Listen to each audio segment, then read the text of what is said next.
Peace, family. Y'all know who it is. It's Dr. Bakari K. Lumumba, the progenitor of LumumbaSpeaks.com, a Black empowerment initiative where we believe we could gain a competitive advantage by always betting on Black. Back in the mix, in conjunction with Bequaline Network, the Pan-African social media extraordinaire, and as you all know, the home of African-centered news and information, back to bring you all a great show titled Is Pan-Africanism the Enemy? So because we're going to be examining the latest of a number of attacks from the FBA and ADOS brigade. And so, family, we're going to kind of jump right into it, but you all know what to do. Make sure you like, subscribe, hit the thumbs up button, and hit that notification bell. Make sure that you are a blessing to the show. As you always know, we're always looking for brothers and sisters to be a blessing to the show. So make sure you hit the Cash App, Venmo, and of course the Super Chat here at LumumbaSpeaks.com, a Black empowerment initiative where we believe we could gain a competitive advantage by always, keyword always. Now, sometimes, not sporadically, but always betting on Black. But we're doing this show because I wrote an article on Medium, and the link to the article is, of course, in the description. So if you want to check out the article that I wrote, you can do so. Titled, I'm Blacker Than You, Examining the Rise of FBA and ADOS Movements. And part of the reason I wrote the article is because you have some people will say, well, FBA ADOS is about lineage and we're advocating for justice and reparations. But many of you who are familiar with the channel here at Bequaline Network and of course Lumumba Speaks, what we find actually, because I've interviewed a number of individuals, actually giving them a platform on, of course, our show, they never discuss those issues. It's, they just they're attacking Black immigrants, African immigrants, brothers and sisters from the West Indies. So this is a chance for us to kind of debunk. We know oftentimes if you follow any of the individuals who are some of the preeminent leaders or de facto heads of FBA and ADOS, they tend to actually live in a space of intellectual dishonesty. Dishonesty, of course, we even saw that when I brought some of the individuals on my platform where they just make claims that are completely averse to facts, that are ahistorical in nature, and then take umbrage when you make them aware of the fact that they're making claims that are, of course, inaccurate. So tends to be a problem. So, of course, we're going to do a deeper dive into some of these issues. One of the issues many argue, and I saw someone that was making a video yesterday where they said, well, why do you have a problem with me trying to delineate my lineage? And I commented and said, I'm not familiar with anyone taking issue with African Americans having a distinct lineage or ethnic identity, because we've always had a distinct ethnic identity called being African American. One of the misnomers that we tend to find regarding the concept and idea of African American, we talk about this intellectual dishonesty, is that this is a term that came into prominence in the late 1980s, right? The mid to late 1980s. Anyone who's actually a student or has a working knowledge of African American history will know that it's not the case. The term has been used as early as the 1700s, right? And was even championed by the African American journalist T. Thomas Fortune in the late 19th and early 20th century. So we know that is a claim that unfortunately is being promoted, but is adverse to facts, right? Also, one of the issues that I find is we tend to find a number of personal attacks being made. So I wrote this article, I'm Blacker Than You, and a good friend of mine who I actually went to undergrad with, Hassani Carter, he decided to take the article and posted at least a snippet of it on TikTok. One of the arguments that was made was, well, his last name is Lumumba. He's not an African American. Why is he commenting on these issues? He made them aware of the fact that I am, in fact, an African American. I changed my name several years ago, so on and so forth. One of the comments that was made was, well, he sold out, and I'm going to just read this directly. It says, he sold out his lineage by changing his name. I sold out my lineage by changing my name. And one of the brothers or sisters in the chat, in the thread, said, well, so he was supposed to keep the name of his enslavers, that dehumanized his family and community and so on and so forth. And the lady says, well, he probably took on one of the names of the Africans that sold us into slavery. And they said, well, the name Lumumba comes from Patrice Lumumba. There's no evidence of that being the case. But this was an example not only the self-hatred, but the Afrophobia that we find that is extremely prevalent in the ADOS and FBA communities. A great example of this, of course, was when I did an interview, about a 3-hour-long interview with Afro Elite. And he took umbrage with the term African American. Why do we have to have African in it in any way, shape, or form? Right. And so we tend to find that this is an issue, this sense of Afrophobia amongst, of course, members of the ADOS and FBA community. Many of you are aware, when I did the interview, I actually had to end the interview because he had no care or concern. And I was new to the YouTube streets, as they say, right? Had no care or concern whatsoever regarding disseminating information that was ahistorical and adverse to fact. It didn't bother him at all. And I ended the live, talked to some elders about it later in the week, and I said, well, that's something that is unfortunately very prevalent in the YouTube space, where individuals don't care about factual information. They don't tend to have a concern with undergirding their positions with factual information or scholarship, right? So, I guess you could call it YouTube University.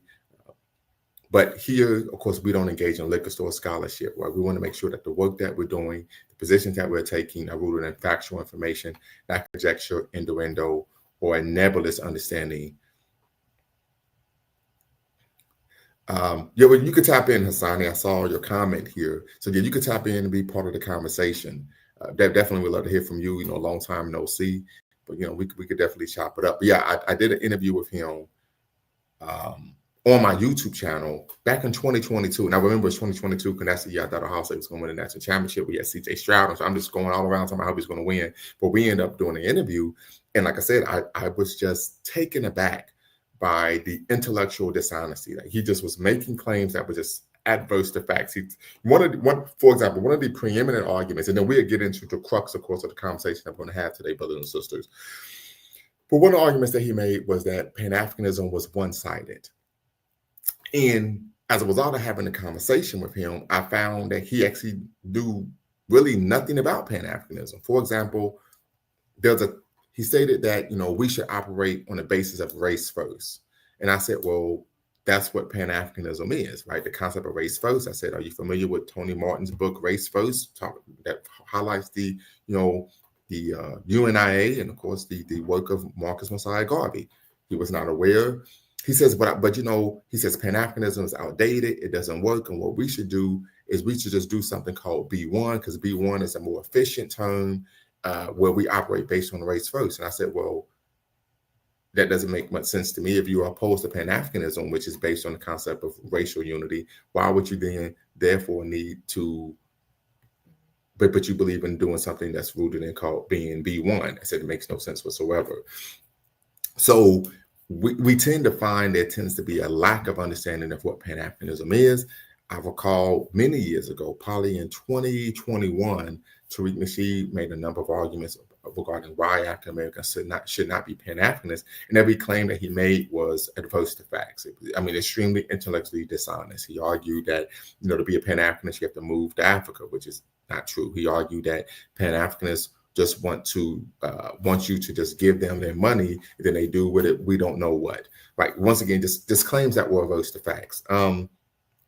One of the arguments that we tend to find, and that this was a response I received from someone on my YouTube channel, was that Pan-Africanists are trying to grift or manipulate African Americans to receive, of course, financial support. And I said, well, I can think of two individuals who are part of the FBA ADOS community who have used Pan-Africanism as a way to make money. One will be Tariq Nasheed, Hidden Colors videos, of course, 1804, his movie or documentary film, 1804, The Hidden History of Haiti, right?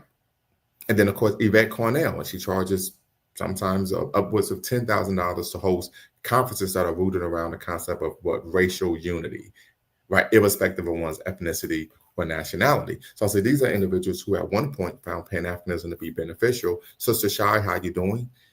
Based on the fact that they were able to make money off of it, right? And so I think these are things that we need to consider.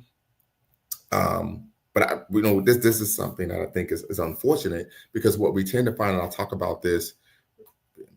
So yeah, All for Truth, tap in. The link is in the description. The link is in the chat. Definitely would love for you to tap in. We could have this conversation. Shout out to the Gem City, Dayton, Ohio, in full effect, right? 937 for life. But once again, the link is in the description, and I'm going to put the link in the chat right now. So give me 1 second, and I'll put the link in the chat. So tap in. Just to let you know, you do not, as everyone knows, you do not have to use your actual name, right? You can use a pseudonym. You do not have to cam up. And let's go over the ground rules. So here at Lumumba Speaks Equaline Network, we accept diversity of thought. We do not believe in operating in an echo chamber in any way, shape, or form. So it doesn't matter if you're on the left, you're on the right, or you're right down the middle. You can come here and have a conversation that's rooted in factual information. Number 2, no racial epithets are allowed. No epithets of any kind are allowed. We believe in Black empowerment. We believe in the 3 N's of Black power: self-respect, self-defense, and of course, self-determination, right? So we don't allow epithets of any kind. Number 3, facts over feelings. So that means if you disagree with someone, you attack the argument, not the person. We don't believe in ad hominems. We don't believe in red herrings. You attack the argument, not the person. Then, of course, last but not least, we do not allow anyone to make a claim that is fundamentally adverse to facts. So, for example, you can't provide an opinion, but if you were to claim LeBron James is the greatest player ever because he won more championships than Michael Jordan, that is a claim that is adverse to facts, right? He did not win more championships than Michael Jordan. You can have an opinion, but you can't make a claim that is non-factual, because of course this is my platform and it hurts my credibility. So with that being said, family, tap in, be part of the conversation. We're discussing, is Pan-Africanism the enemy? Examining the latest attack by FBA and ADOS. I am, of course, Dr. Bakari K. Lumumba, progenitor of LumumbaSpeaks.com, a Black empowerment initiative where we believe we could gain a competitive advantage by always betting on Black, in conjunction with Equaline Network, family, the Pan-African social media extraordinaire, in the home of African-centered news and information. Make sure you hit the subscribe and like button, thumbs up, thumbs up, thumbs up, hit that notification bell, and make sure you be a blessing to the show. At, of course, Cash App us at Lumumba Speaks, Venmo at B Lumumba, and hit the super chat. So once again, family, the link is in the description, link is in the chat. Let's get this conversation started regarding, of course, FBA, ADOS. And of course, family, what I'm going to do is I'm actually going to share my article. We can actually review it. And so this will give people time to actually tap in and be part of the conversation. But I will share with you all what I had to say, right? So, of course, it's on Medium. Make sure you follow me on Medium at Dr. Bakari K. Lumumba. I'm Blacker Than You, examining the rise. Let me see here. I gotta make sure. Okay. Examining the rise. Are you all able to see the article? Okay, there we go. Examining the rise of FBA and ADOS movements. So I've noticed that even some respected scholars and media pundits have begun to associate the rise and prominence of the foundation of Black America and the American descendants of slaves as being rooted in the raising of awareness regarding how African-American culture has been exploited and co-opted by people not of that lineage to wear Blackness as a costume.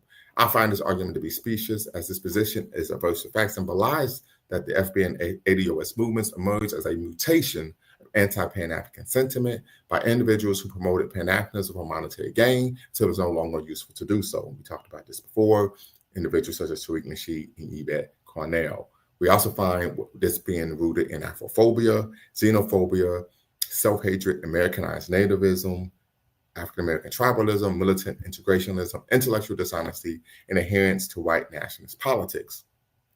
These sentiments developed in part due to said adherents having a surface-level understanding of Black history and culture, and due to the inability to effectively combat the ubiquitous nature of anti-Black racism in America. As powerless groups, unable to effectively change the forces that oppress them, they attack themselves or people similar to themselves. This is what is known as manipulative deflection, right? Thus, it is easier to attack those similar to oneself as opposed to entities responsible for the African-American community's social, political, and economic quagmire. More of these attacks are rooted in surface-level tropes of Black or African-American cultural appropriation, such as who created hip-hop or who ruined the Essence Fest, right? So, great example, and typically what we find that when they will create a problem, right? It's really a solution in search of a problem. We're going to create a problem and then make money off of it. But there was, while conveniently ignoring the powers that weaponize hip-hop as an incubator of profligate consumerism, normalizing dysfunctional social behavior, and prurient chasers of the fast life. Rooted in time-resistant anti-Black stereotypes, one of the major issues you can find with this is, but there was no discussion of actually who controls hip-hop.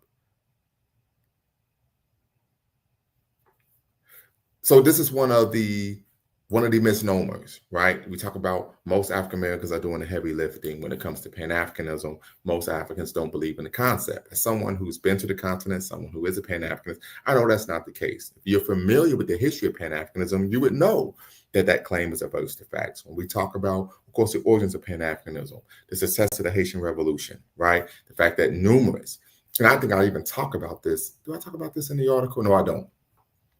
Numerous presidential administrations after Haiti's independence actually provided resources, right, for the transportation and housing of African Americans to resettle in Haiti at the tens of thousands, right?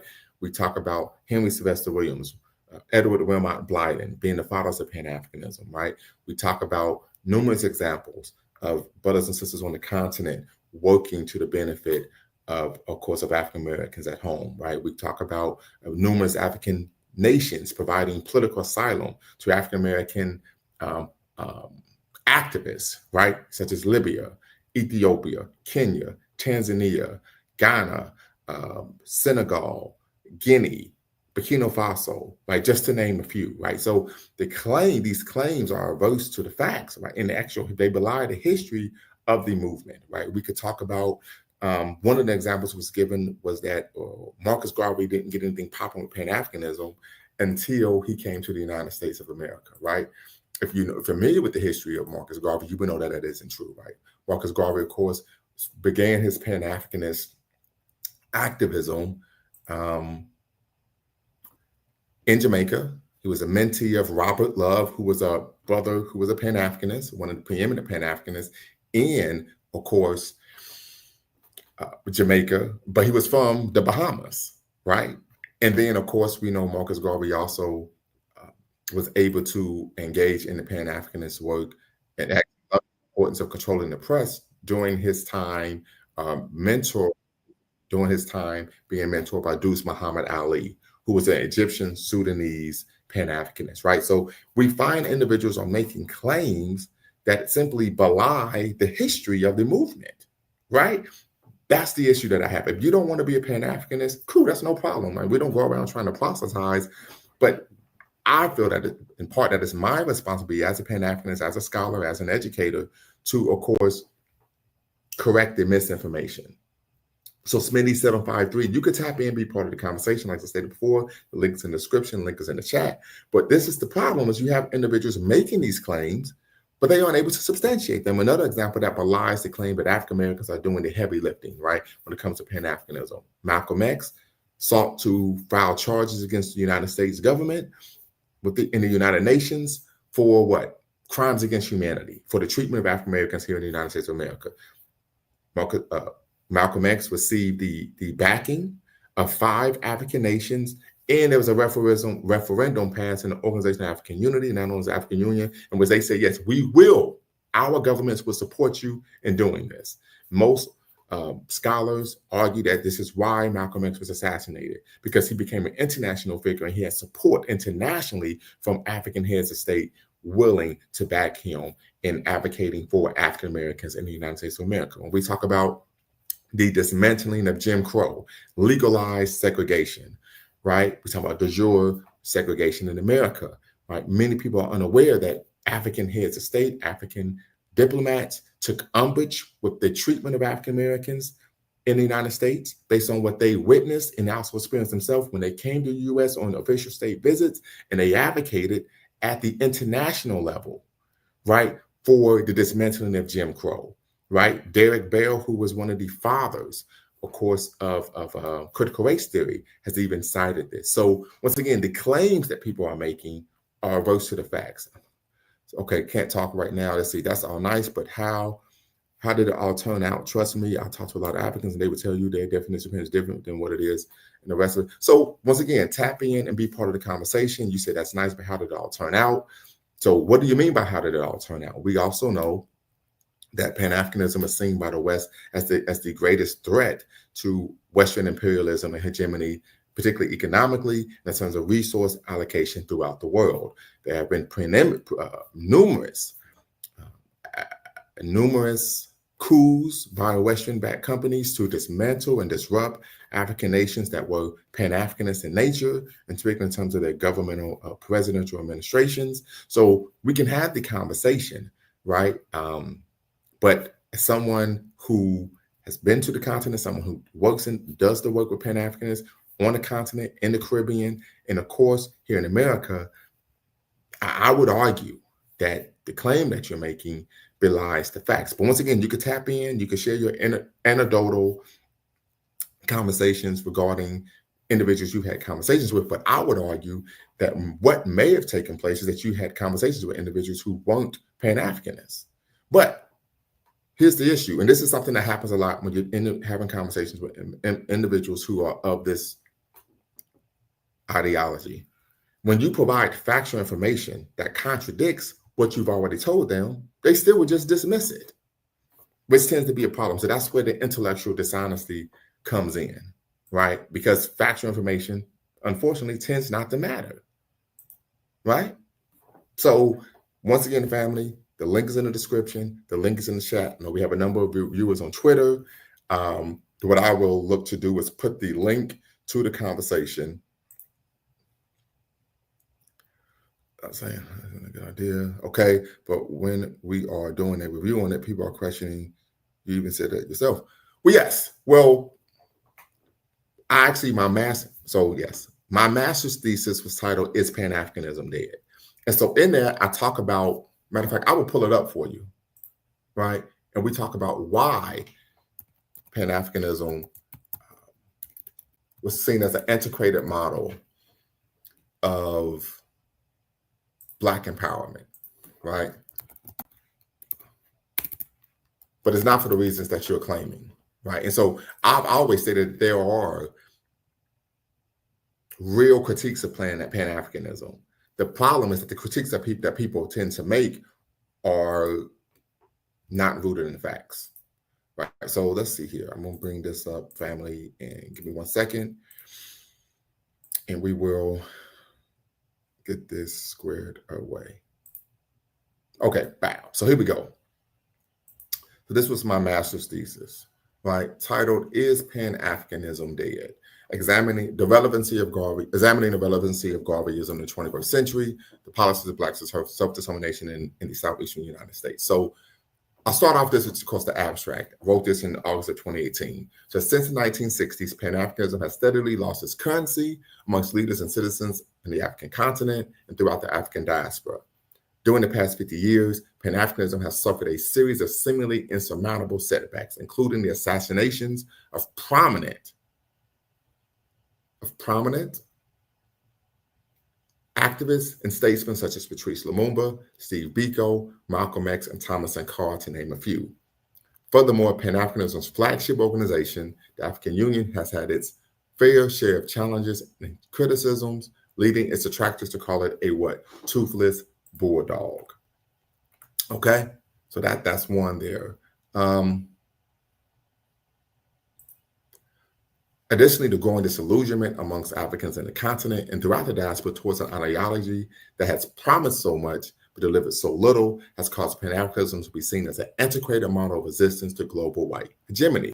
This stance has caused many to question the efficacy of the philosophies and opinions of Marcus Garvey in the 21st century, in which the forms of oppression African people face have evolved through sophisticated social structures that produce contradictory forms of consciousness. Moreover, the pessimistic undercurrent towards Pan-Africanism that permeates the African world leads one to ask the question, is Pan-Africanism dead, right?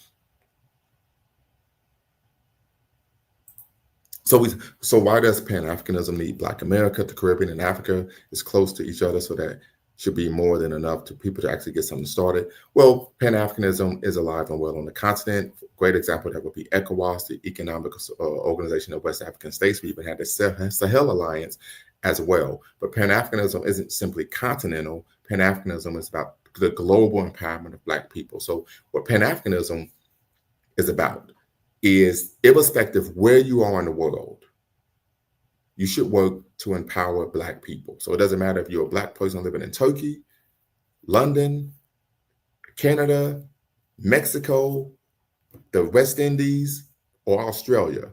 We should coalesce as a people to empower ourselves and build institutions that benefit who we are as a culture, right? And as a people. We find Pan-Arabism, Pan-Europeanism, Pan-Chinese. We find all groups of people do this, irrespective of where they are, right? Well, no. Martin Delany is the father of Black nationalism, but he is not the father of Pan-Africanism. For example, Henry Sylvester Williams is the one who coined the term Pan-Africanism, right? And we also find that most scholars actually trace the origin of course, Pan-Africanism to the success of the Haitian Revolution. So if we want to go do a deeper dive, we actually find that Pan-Africanism's origins lie in, of course, the Haitian Revolution, right? But that's some of the misinformation regarding what Pan-Africanism is. But what really is quixotic to me is the concept and idea that somehow this is the enemy of Black people, that an ideology that argues that irrespective of where we are in the world, we should work together to empower each other socially, politically, economically, is somehow detrimental to our well-being.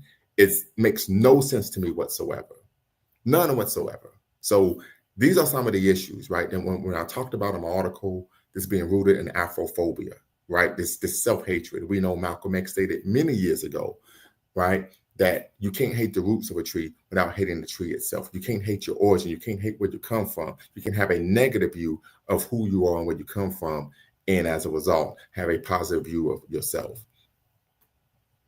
He says the Sahel Alliance is actually something as a threat to Western countries. The other organization that you mentioned, people laugh at. Well, people, of course, people are always going to laugh at things that Black people are doing that are rooted in our own best interests, right? For example, I'm the director for Black Cultural Center. You have individuals who scoff at the fact that there are Black cultural centers in higher education, but we find that they actually work.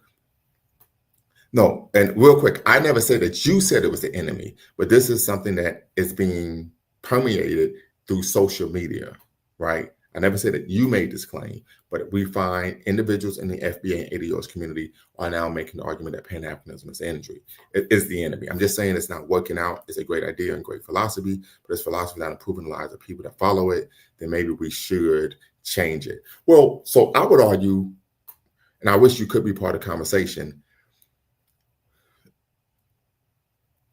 However, part of the issue is the individuals who claim that Pan-Africanism isn't working aren't Pan-Africans and have never been part of Pan-African organizations. I have been part of a Pan-African organization. I've been part of several Pan-African organizations. I can say from experience that individuals who are part of these organizations are doing better in life now than they did before they joined the organization. The organization I'm speaking of is a Coalition of African Unity, right? So, and when I like I said, I've interviewed individuals, they would say, I used to be a Pan-Africanist. I asked them, well, what organization were you part of? They can't name one. What initiative did you participate in? They can't name one. What program did you engage in? They can't name one, right? But I used to wear a dashiki. That's great, but that doesn't make you a Pan-Africanist. So I make the argument that oftentimes what's taking place is you have individuals who unfortunately know very little about Pan-Africanism and have never engaged in Pan-Africanism, then saying Pan-Africanism doesn't work.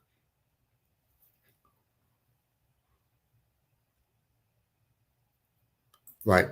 So you say it may not necessarily be, but on a macro level, we find that this is the case. On a macro level, we find that most of our people, African Americans, have a rather demonstrative level of self-hatred, right? And this, of course, is rooted in, of course, the miseducation that we receive. Of course, we're citing the work of Dr. Dr. Carter G. Woodson, right? He wrote the book Miseducation of the Negro in 1933, and he talks about this. The education that we see brings about these issues, right? But once again, one of the major issues is when individuals say Pan-Africanism isn't working, and then I ask them, okay, well, can you give me an example of a time that you were part of an organization, an initiative, or a program that did not come to fruition? They can't tell me because they've never actually engaged in Pan-Africanism, right? There are numerous initiatives and programs that are taking place. I am part of let me see here. Yeah, but that's kind of the problem. Individuals doing better in life doesn't really reflect on a broader diaspora, almost like the whole Black excellence group. Well, I would disagree. So if you have individuals who are in an organization, right, and that part of the organization is to better the lives of African people, and if you're joining the organization and it's helping you do better in life, socially, politically, economically. That is a benefit. The issue is, how do we scale that on a macro level, right?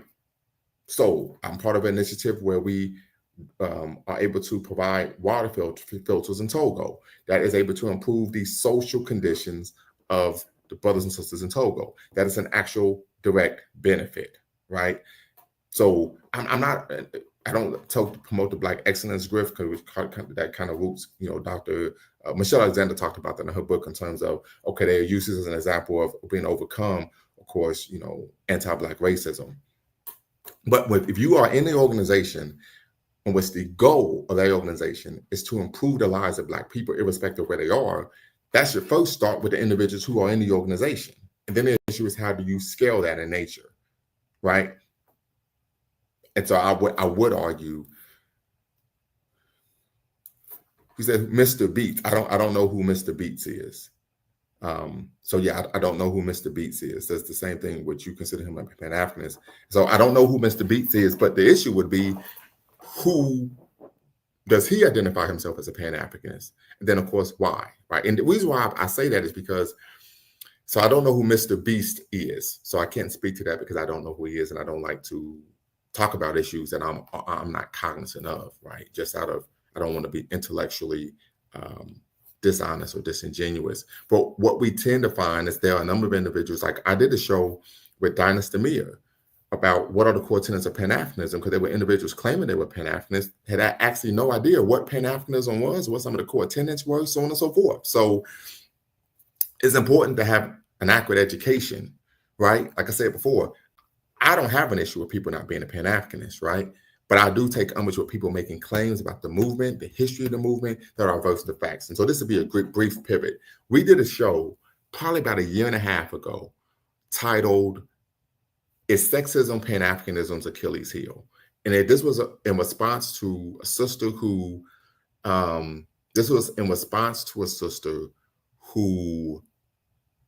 wrote an article. She was a feminist. She wrote an article claiming that Pan-Africanism had a history of sexism. So I would have to find out who Mr. Beast is, right? But I definitely would disagree with the concept and idea that he's done more for Africa than anyone, right, in history, right? In the article, she made a number of claims about sexism in Black organizations, but none of the organizations were Pan-Africanist organizations. Most of the organizations were integrations organizations, in which they were taking cultural concepts, parroting or copying cultural concepts from, of course, white America. And so we did a show on that, and we talked about throughout the history of Pan-Africanism, starting with Maroon societies, the Haitian Revolution, African independence movements, slave revolts, shipboard insurrection during the Middle Passage, that women always played a prominent role, not only in these movements, but also even in the leadership of the movements. And so we chronicled that throughout history, right? And to show that oftentimes, unfortunately, you have individuals who are making claims that simply are averse to facts. And part of it is because the individuals don't know the actual history, right? So these are things, unfortunately, that tend to take place on a regular basis regarding different ideologies, different movements, different concepts and ideas, particularly in the global African community, right? And so these are some of the issues, right? But I said one of the major issues is the intellectual dishonesty, right? You don't want to be Pan-Africanist? Fine, that's no problem. But we have a number of issues that we're facing as a people. And when someone is making a claim of Pan-Africanism as an enemy, or they're attacking other Black people, or we're facing issues on a diurnal basis, right, from individuals who are actually progenitors of anti-Black racism, it makes it hard for individuals to take, right, and people of that ilk seriously, right? Another example would be, the fight for reparations, which I think most individuals who are Black-minded would support, right, irrespective of your advocating for reparations for African Americans, reparations, of course, for Haiti. We know in Haiti there's a movement to have France repay the indemnity that had to be paid by Haiti to France as a result of them, of course, claiming their independence and destroying French property during the revolution, right? I think most Black-minded people would support that, irrespective of the person's nationality. Hey, if you're seeking reparations against what was done to our people from a former colonial power, have at it, right? We tend to find individuals with doctor, of course, media to show maybe a Black person who is not an African American saying I'm against reparations. Oftentimes, it's not because they're making an argument because they're Pan-Africanists or because they are averse to African American community development. It's rooted in the fact that they engage in politics. Typically, these individuals are conservatives who are seeking to ingratiate themselves with white power structure, which is something that we even find being done in the African American community. Right? We talk about Candace Owens, for example. We talk about Larry Elder, for example. There are a number of African Americans who make comments publicly that are adverse to the best interests of Black people because they're seeking to ingratiate themselves with white power, right? So this is something that we find irrespective of one's nationality, lineage, etc., which is unfortunate, right? But I am mature enough to know that is not representative of the entire group of people that they may be part of. And so we tend to find, like I said, these very surface level type positions being taken regarding Pan-Africanism, African and, of course, West Indian immigrants, so on and so forth. I can recall, but this probably was about 4 years ago. This is when around the time I first started my show, and I was on a platform with Dynas Demir, the brother who runs the African Diaspora News channel, was on, and we're having a conversation, and he was talking about he had an issue with brothers and sisters in Haiti, creating a little Haiti in South Florida.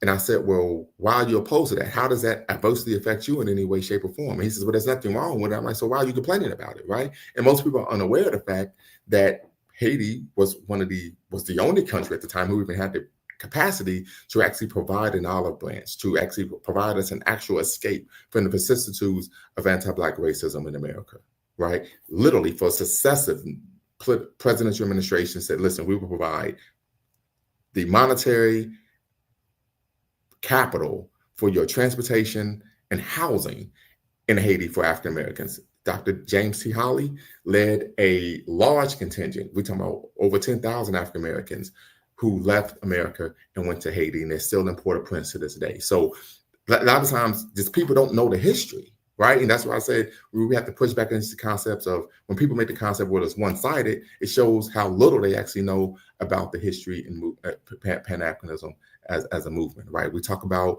in Chad, for example, the brother who created the political party that led to the liberation of Chad was born in Panama. He was an Afro-Panamanian brother, but he was actually part of the head of the political party that led Chad to independence, right? We talk about, there's a sister, if I can remember her name, there was a brother who graduated from Tuskegee University, which of course is the intellectual institution built by, of course, the great Booker T. Washington. And then he was able to go to Togo and create a cotton factory. So once again, the concept and idea of it being one-sided is it's ahistorical in nature. And I know that's one of the talking points. I don't have an issue with people not being Pan-Africanists, but I think people who are intellectually honest would take issue with anyone making a claim that is adverse to facts in any way, shape, or form that is rooted in Black history, right? And so that's the position that is the concern. The other concern, of course, is this practice of attacking other Black people rather than the actual entities that are responsible for our social, political, and economic quagmire, right? That is an issue that I think a reasonable person would sit back and say, that's problematic, right? That is an issue of concern, right?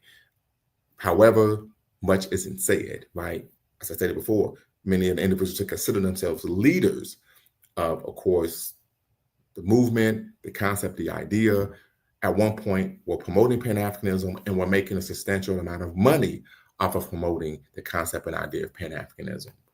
But now, all of a sudden, so when we talk about someone grifting or leeching, that would be an example, right? Of someone grifting or leeching off of Pan-Africanism to make money and then pivoting and now actually engaging in politics that are rooted in white nationalism, right? We see a number of individuals actually who are advocates or promoters of the concept of FBA and ADOS now actually aligning themselves with Donald Trump, who is a virulent white nationalist, right? This is a man who in a Time magazine interview stated in April of 2024 that the only racism in America was racism against white people, particularly white men. There's no way in any way, shape, or form that you could tell me that someone who is interested in the best interest of the African-American community here in America would align themselves with a man whose politics are rooted in white nationalism. Makes no sense whatsoever, right? So I think we need to do a deeper dive, be more incisive, engage in a high level of critical thinking, right? To understand what's truly taking place, right? And oftentimes this is just simply, it's a distraction. It's a deflection from addressing the entities and individuals and powers that be that are actually responsible for our social, political, and economic quagmire, right? And one of the easiest things to do is to attack individuals like oneself or similar to oneself, rather than going after those who are actually responsible for the issues we face as a people. So once again, family, the link is in the description. The link is in the chat. Tap in, be part of the conversation. I hope to hear from you all soon. And once again, the link's in the description. The link is in the chat. Hope to hear from you all soon, right? So tap in, be part of the conversation, right? Yes. So once again, you do not have to cam up to be part of the convo. You do not have to cam up, and you can, keyword, you can use a pseudonym to be part of the conversation. But definitely would love to hear from you all regarding, of course, is Pan-Africanism the enemy? We are examining the latest attack on, of course, Pan-Africanism about FBA and ADOS adherence. And of course, I think we're having a good conversation. We're kind of clearing some things up here. But once again, I think I would argue as a scholar, as an educator, and of course, as a Pan-Africanist, I'm always going to push back against misinformation and intellectual dishonesty. Just something that I think is unfortunate that takes place in our community on a diurnal basis. But, this is something, we understand, at least I understand, that when we're talking about fighting against anti-Black racism, I am aware of the fact that the enemies of our community are internal as well as external, right? And I think it is important for all of us to understand that our enemies are internal and external, and those enemies can come in numerous shapes, forms, sizes, and it's typically irrespective, right? Irrespective of one's nationality, right? Yes, we talk about, once again, pushing back against the concept of Pan-Africanism being one-sided. Many may be unaware that Trinidad and Tobago has produced more prominent Pan-Africanists per capita than any nation in the Western Hemisphere, right? Just something to, once again, consider. We talk about Emma White, who was an African-American. She moved to Opopo, where she was given a teaching position at a school established by King Jaja, right? Joseph Adeline from Guadalupe became the director of Mentally Second Hospital in Ethiopia, was even appointed Minister of Health. John Robinson graduated from Tuskegee and moved to Togo, where he successfully established a successful cotton business and school, which was supported by the local Togolese community, right? So these are examples, right, pushing back against the concept and idea that Pan-Africanism is one-sided, but people make these claims because they unfortunately do not have a working knowledge of what Pan-Africanism. They don't have a working knowledge of the history of the organization. So individuals then make claims that, of course, are adverse to facts. We talk about notable political figures offering political refuge. Robert F. Williams, Pete O'Neill, for example, were provided, political asylum in Tanzania, right? There was an international incidents where, as I said before, African diplomats were able to, of course, use their positions of power to, of course, help create a negative global image of America due to segregation during the height of the Cold War, right? This incident and subsequent political rancor led to, of course, the ending of de jure segregation. And we know this is true because there were U.S. cables released that stated that, hey, we have to actually desegregate because this is making us look bad on the global stage, particularly in terms of our fight with Russia, the USSR, Soviet Union, during the, of course, Cold War. Derek Bell, who's one of the founders of critical race theory, has, of course, cited this work as well in his writings, or he's, of course, transitioned. So there's a lot of information that's out there that's rooted, of course, as I said before, in intellectual, dishonesty.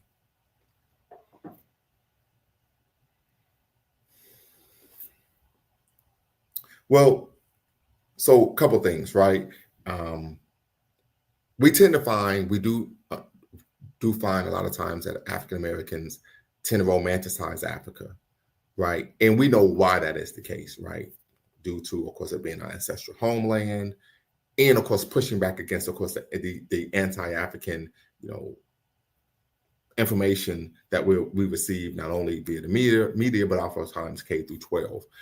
But I think also oftentimes if individuals do seek to engage in Pan-Africanism, they come away disappointed if they have a rather romanticized, as you stated, view of what Pan-Africanism is, right, and how it actually works, right? So, for example,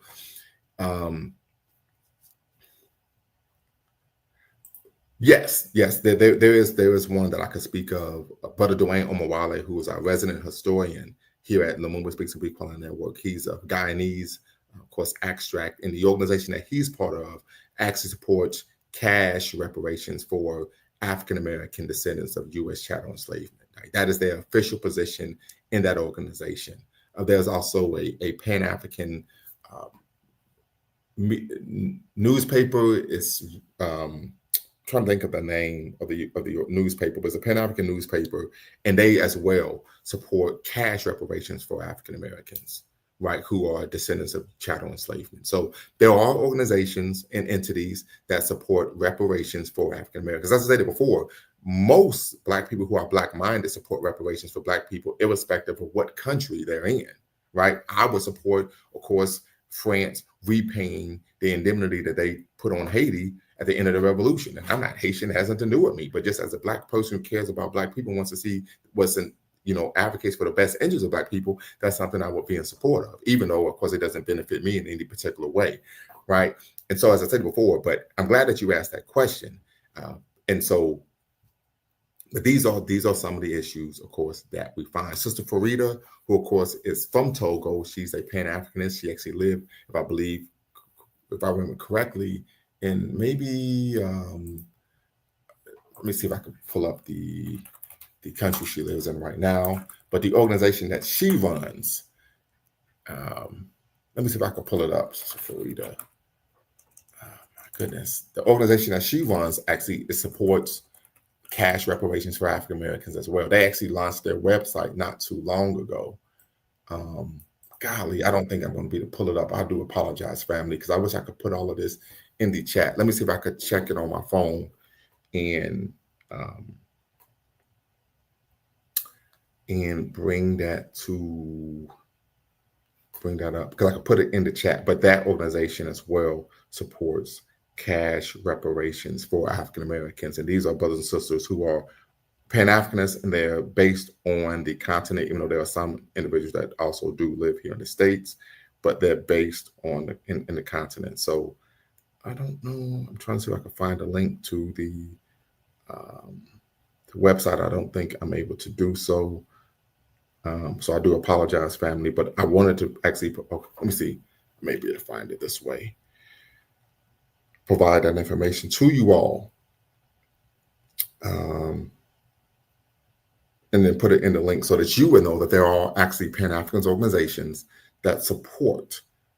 And this is a sister who, a lot of her work is on what's going on in Togo, but she actually has a Pan-Africanist organization that advocates for global Black sovereignty, and part of that advocacy is support of cash reparations for African Americans here in the United States. African Americans who are, of course, descendants of chattel enslavement, right? Just see here, it is important to note that Russia today is organized under a capitalist neoliberal system. We can romanticize the anti-imperialist USSR today, but today's Russia is running with radically different goals. Overstood, but no one's saying anything about Russia. So that is a red herring. We're not discussing Russia, we're discussing Pan-Africanism.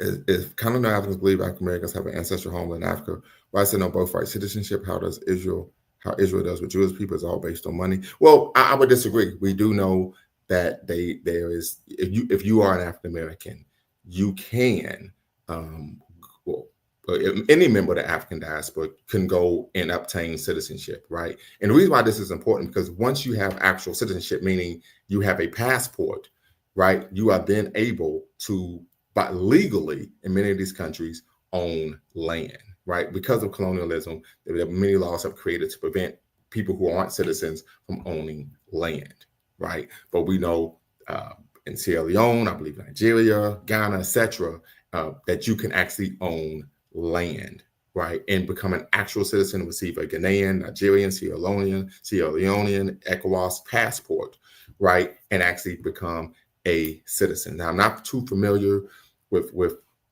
Jewish people that in terms of if you haven't been to Israel, you are still given citizenship. I don't know what that looks like if you're given a passport. I don't know. I can't speak to Israel, but we also know Israel was backed by the West, and financially they are doing very well, right? So that they're able to do things that oftentimes other developing nations are not able to do. But in terms of, yes, you could be African American, Afro Jamaican, Haitian, from Barbados, Afro Brazilian. You can go to many African nations and gain citizenship simply by being a person of African descent, right? Dynasty Amir, who is actually a conservative, he's a Black conservative, but his company takes brothers and sisters from, of course, the diaspora and takes them to the 2 different countries in Africa and has them go through the process. And he oftentimes posts on his YouTube channel, even on his Instagram page, when the individuals are able to go, they walk through the process, and then they're able to gain their actual citizenship. But one of the greatest examples just lately was Stevie Wonder, who we know was the R&B prodigy. Many consider him one of the fathers or kings of R&B.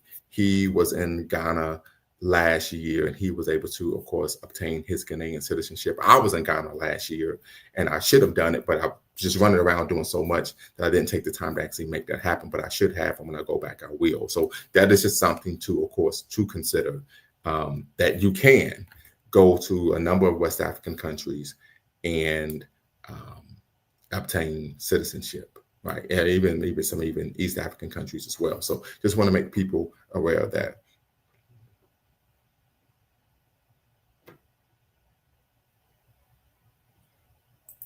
Well, I can't speak to Portugal. I'm not cognizant of that, but I'm just speaking to the issue, right, of what's taking place now. And but you also have to understand that for many African nations, they've only had independence and sovereignty. Well, in many cases, only nominal sovereignty in terms of flag independence, but not actual political economic independence because they're fighting against neocolonialism. But with that being said, I would argue for nations that are still fighting against neocolonialism to actually make that, provide an olive branch. I think that is commendable. So just something to consider. But we talk about many of these Western nations. I would consider Israel a Western nation because, of course, of the funding it receives from the West. They're in a position financially, right, where they're able to oftentimes do things that many developing nations are not able to do, right?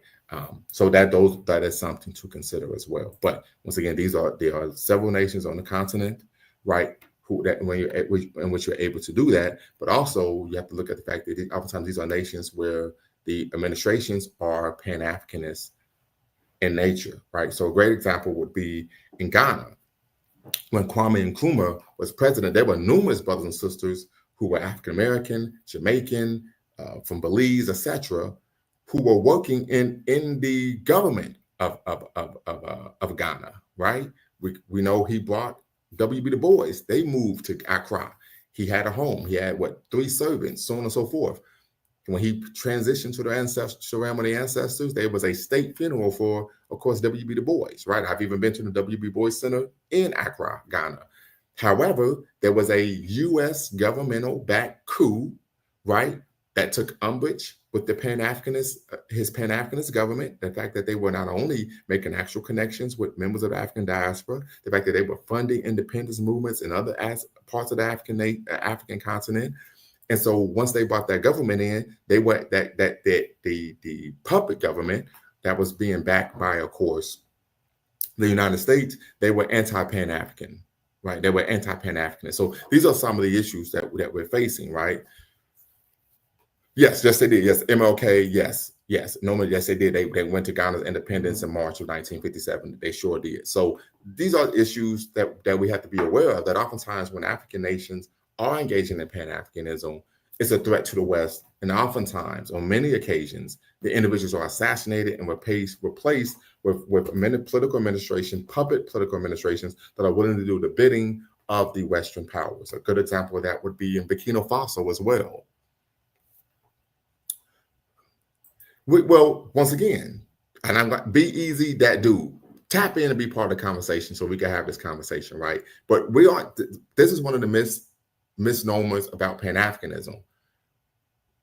Individuals who are opposed to what's going on in Burkina Faso aren't Pan-Africanist nations or organizations, right? We're talking about uniting with individuals who are supportive of Black people, irrespective of where they are, fighting against anti-Black racism. We're not talking about uniting with Black people who are willing to be puppets for anti-Black racism and white imperialism. For example, I would never tell someone, go unite with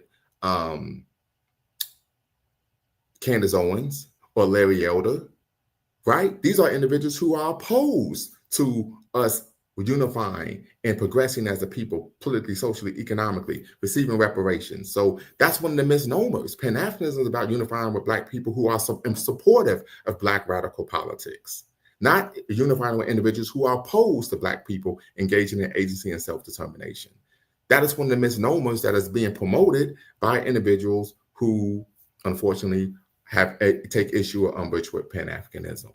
Pan-Africanism say, oh, just because the person's Black, yeah, you're down for the cause. No, you find out what a person's politics are, right? And based on if their politics are rooted in what we would like to call, or like what I would like to call the Black radical tradition of audacious self-assertion, then you work with them to do what can be done to better the conditions of our people, irrespective of where you are, right? When I was in Toronto, Canada last year, I came across some brothers and sisters who were part of an organization. I should have wrote the organization now, I can't recall it. And they were doing work to help brothers and sisters, irrespective of their nationality, to what? Settle in Toronto, be able to do, and, be able to find work and progress socially, politically, and of course, economically, right?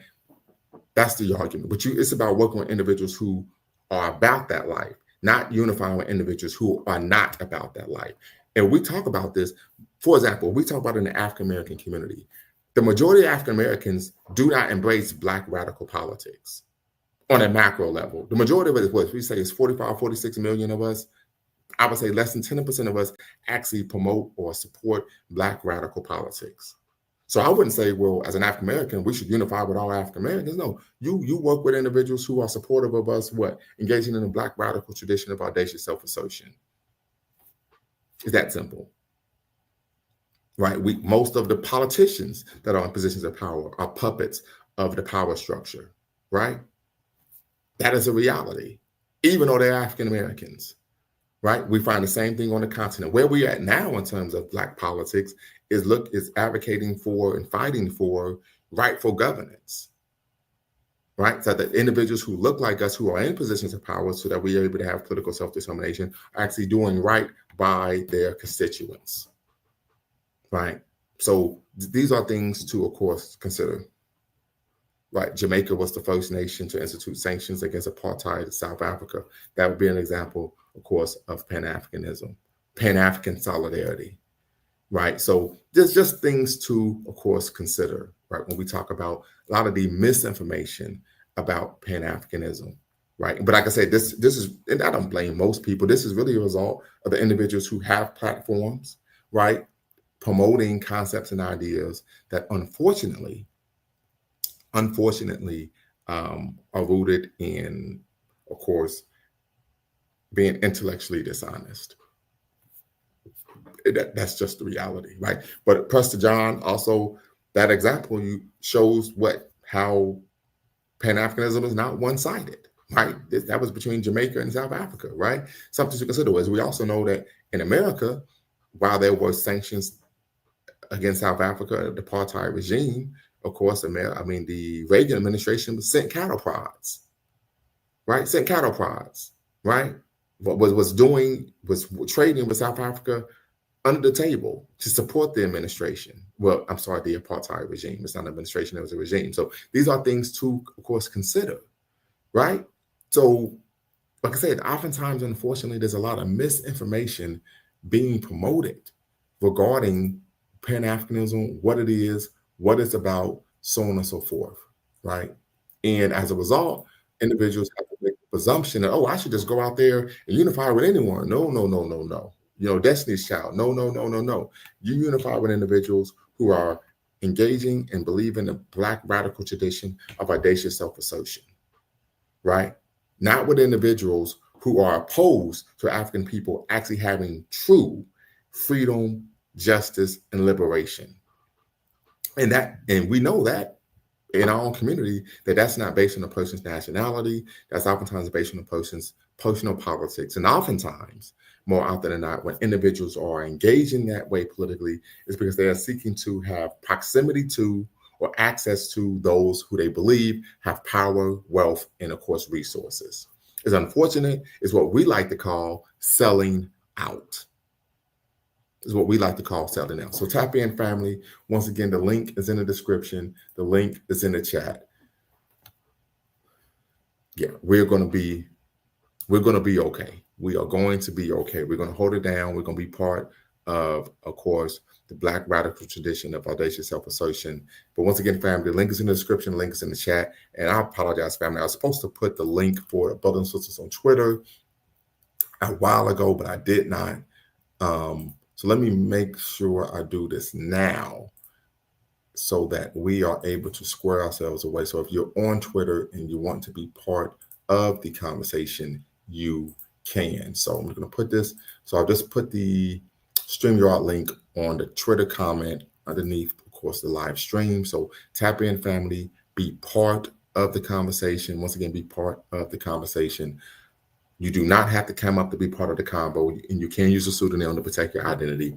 Tap in, be part of the convo. You're watching LaMumbaspeaks.com, a Black empowerment initiative where we believe you can gain a competitive advantage by always betting on Black in conjunction with Bequaline Network, the Pan-African social media extraordinaire, in the home of African-centered news and information. And we're discussing, is Pan-Africanism the enemy? We are examining or debunking, of course, the latest attack by FBA and ADOS. And make sure you're a blessing to the show, family, by hitting the subscribe and like button. Thumbs up, thumbs up, thumbs up. Hit that notification bell as well. And make sure you hit the Cash App, Venmo, and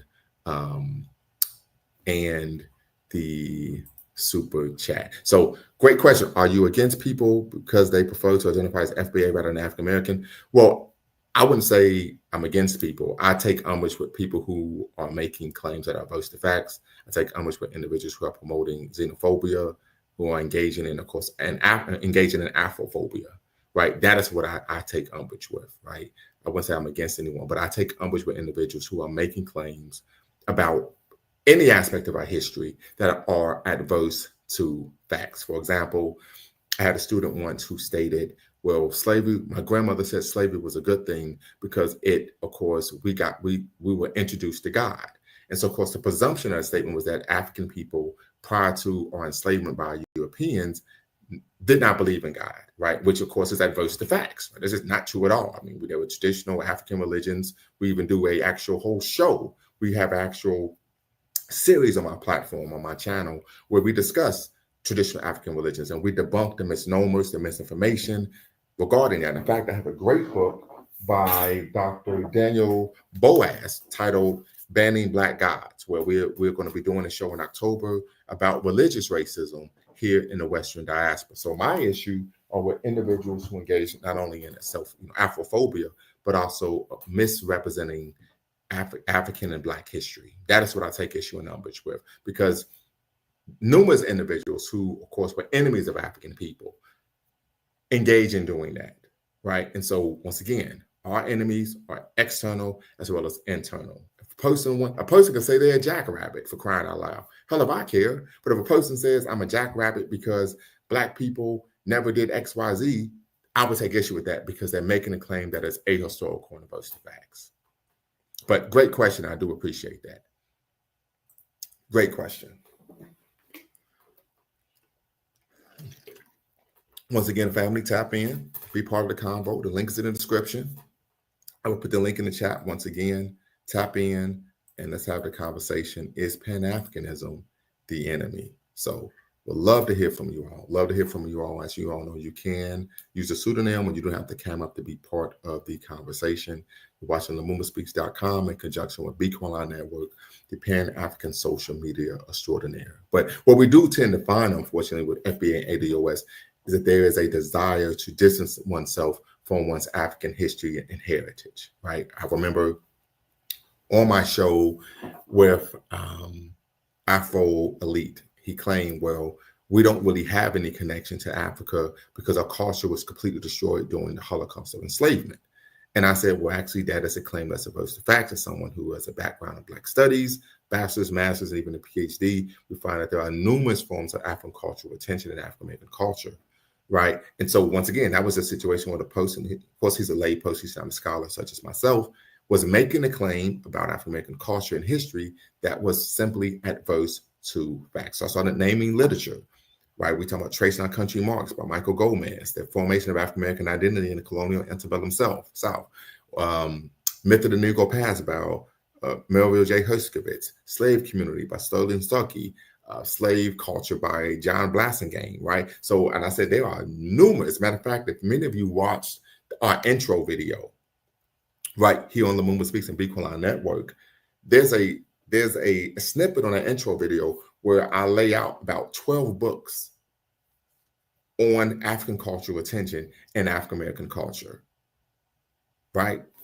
And I'm like, yeah, that's just not the case whatsoever. I provided factual information to debunk his position. And he didn't care. He said, I don't care. I'm just still going to promote this anyway. So once again, it really makes me question what is the overall goal when individuals are knowingly and willingly and intrepidly providing information that they know is not true.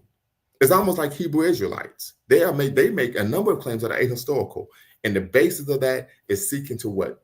Disengage themselves with African history and heritage. We find this with brothers and sisters who are what we like to call pretendians, right? Where we claim that they're actual Native Americans. It's rooted in what? I want to be anything other than African. We even find this in some of our contemporary college students who would claim that they're queer rather than Black. Anything better is better than having a Black identity.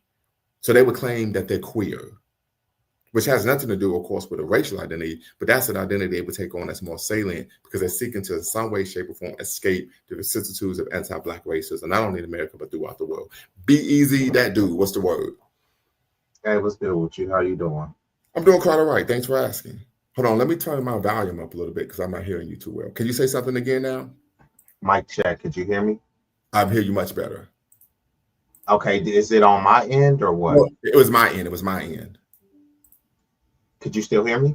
Yes. It was my end, not yours. Okay, got you. I just want to confirm. Yeah, so pretty much I like to have discussions more so than debates. Typically debates should be moderated in some sort of structured format. So I just wanted some clarity on some certain things. And since you happen to be a scholar, maybe you could unpack some of the things that are out there. So not all of the sentiments are just mine, me personally. So let me just start with this. What does the term African American mean to you? It's a great question. Great question. So for me, African American means someone who, of course, is of African descent, Black African descent, and who is a descendant of the transatlantic slave trade, enslaved Africans and their descendants in America. But now, Okay. from a scholarly standpoint, African immigrants who come to the United States now from an academic frame of reference are considered American Africans. That's the actual term that's used in the academy to distinguish them from actual African Americans. But since you know most people are not academicians, right? They're not using that type of terminology. And this is where a lot of the delineation process comes in and things get a bit convoluted. And some people try to say, hey, we're all black. And then they do a bit of a one drop rule in a sense that, like, if this person has a drop of African, we have to accept them, even though that particular ideology was struck down in courts, right? So the reason why I'm asking, what do you mean? in terms of saying, you know, how they would discriminate against people for having the one drop rule. Because they would say any person that has a drop of African ancestry Right. is Yeah, you're considered talking about the one black. drop rule in America. So you're saying Yeah, that yeah. it was struck down in court? When did that take place? I don't know if it was necessary. Let me finish my point, and I'll give you the reference that I was saying. But the reason why I was saying that is because now people are doing that. They're doing like a one African ancestry drop, and some people are saying that if anyone, you know, because they have the guy in New York now, Zoran Mandani, right? Yeah, he's Indian. He's Indian. Yeah, he's Indian, but they have a lot of people under the banner of air quote African American that are defending him and saying that he righteously should have checked that off. That's why I was asking you. Of course, they got a bunch of non-black people saying, "What's the big deal? You shouldn't even matter. Stop complaining. There's bigger fish to fry." So, could you speak on that? And I'm gonna get you that. I think that's a great point. So, and is he African American to you? No, of course, he's not an African American. He's Indian. I mean, but so here's one of the issues that we tend to find.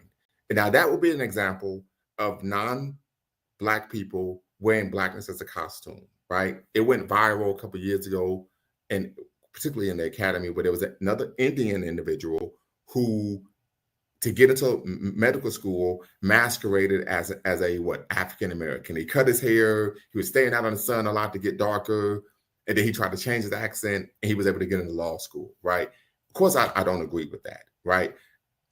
I don't think anyone would. But typically, the reason why we would identify ourselves as African American is for two reasons. One, as a result of the transatlantic slave trade, we aren't able to distinguish any actual nation state that we derived from, right? Now, on the other hand, brothers and sisters from the West Indies or from the continent, they were Sudanese American, Jamaican American, Haitian American, etc., because they are able to actually distinguish from an actual frame of reference that they came from, particularly nation state, before they came to the United States of America, right? And we know that African Americans are the only racial or ethnic group in America that involuntarily came to America. We are the only group who involuntarily came here. So that is something to consider as well. But yeah, I did see that where the guy who's running for mayor marked himself as an African American, right? We see, and oftentimes people do this for political expediency, right? Elon Musk, for example, we saw in South Africa where the white Afrikaners will all the time say, we're not African, we're Afrikaners, right? Distinguishing themselves from Black Africans. But then on the international stage, and they would say, well, I'm South African, I'm an African person just like you, right? So typically we find individuals doing these things for political, social, economic expediency. But then once the issue has died down, to go back to, I'm not Black, I'm not African, I'm something completely different. But there are Black melanated people that do that as well, and this has been happening for decades. Wait. So you said there are Black people who do what as well? Go and first, hold on. So what I was referring to was Loving v. Virginia of the 1967. It doesn't explicitly talk about. I'm familiar with the case. That's what made it legal for that. That's what legalized interracial marriage in America. Correct. It banned interracial marriage and, you know, a lot of the racial purity standards, which was including the one drop rule. So there's a lot of things that happen, and even though it may not explicitly be written in black and white. And what I was saying is that in Clarence Thomas, regardless of what people feel about him, I know in some of his writings of the striking down of affirmative action, which, you know, I wasn't cheering for that, but my people wasn't the beneficiary of Primary that. beneficiaries, right? Correct. So I wasn't against that, but it just was what it was. But he talked about how it was unfair, and this is where he was drawing the distinction of lineage, of saying that someone from an affluent background in Nigeria could come and be under the banner of African American and be I guess like He said that in his writing, because I'm not no familiar no with no what they no no I'm not saying he said that specifically, but he was he did allude to a point of I don't know which writing it was, like I don't have it in because front I'm of me. familiar with his writings where he made the argument that white people were being discriminated against. No, That's I'm why he sure. was opposed to it. No, I'm sure he did, and forget Clarence Thomas out of there, because we already know this happening. If you look at a lot of the higher education and all this stuff, there's a lot of people that come from a they immigrate here, they come from a wealthier background, and then they take benefits of being African American, but then they also themselves, like you said, Mondamni will say he's African American, but no, he's Indian. There's a lot of people that come and say, I'm African American on paper to get the benefits, but I'm not. Right. I'm not black. I'm Nigerian. I'm not black. I'm Haitian. So let me hold on. Let me ask you this question. So you said a lot of people would do that. They would claim to be black on paper when it's expedient to do so. Could you provide an example? An example of people being black on paper. A black person who will claim to be black when it's expedient, but then after receiving whatever said benefits will claim that they're not black. Because that's what you stated. Yeah, so I'll say in the instance of, and it's not about them not really claiming they're not black, it's about them leaning into a different lineage, them delineating themselves. No, wait. That's what you said. So now you're moving. Okay, so I'll say Zoe Saldana. Zoe Saldana. Okay. What about her? She went through her life doing a lot of black roles, even wearing blackface. And then as soon as it's time to be honored and commemorated, she leans into her being a Hispanic immigrant. Well, so two things, right? One, she hasn't, from what I've known, she's never cosplayed as an African American, right? Two, she's always been in relationships with white men, almost her entire professional career. She put on blackface and a prosthetic nose. Right, but that's called acting. Hold on, but it's called acting. Right? It's called acting. She's an actress. That's what actors do. Just like when all actors don't paint their face like that. Right, but they do wear makeup. But a great example of this would be in the movie I Think I Love My Wife. The sister, what is her name? That sister, she's from Philadelphia. She's a soul singer. They actually had her wear a fat suit. Right? This is something that happens, but she's never cosplayed and claimed that she was an African American. Now, she may have played roles that required her to wear prosthetics, but that's because she was acting. That was part of the role. But she's always claimed to be an Afro-Latino, and she's always been in relationships with white men. So you're saying no one ever called her an African American? That was never. What I'm saying is there's no evidence of her claiming to be an African American.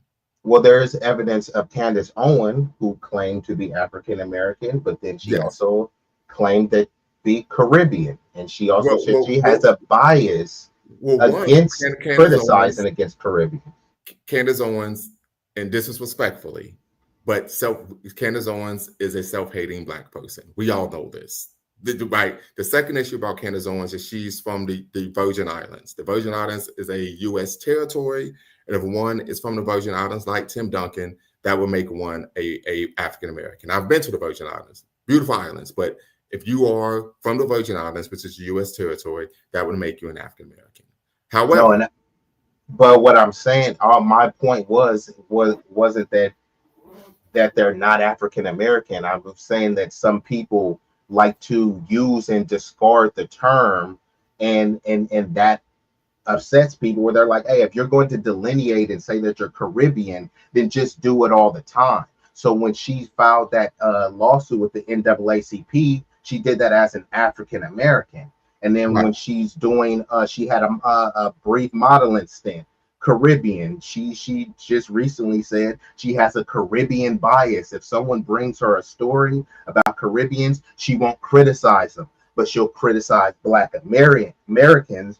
Well, but She sees it as a hold on, different hold culture. on. But part of her criticizing African Americans, and that's the term that we use here on this platform, is because she's what?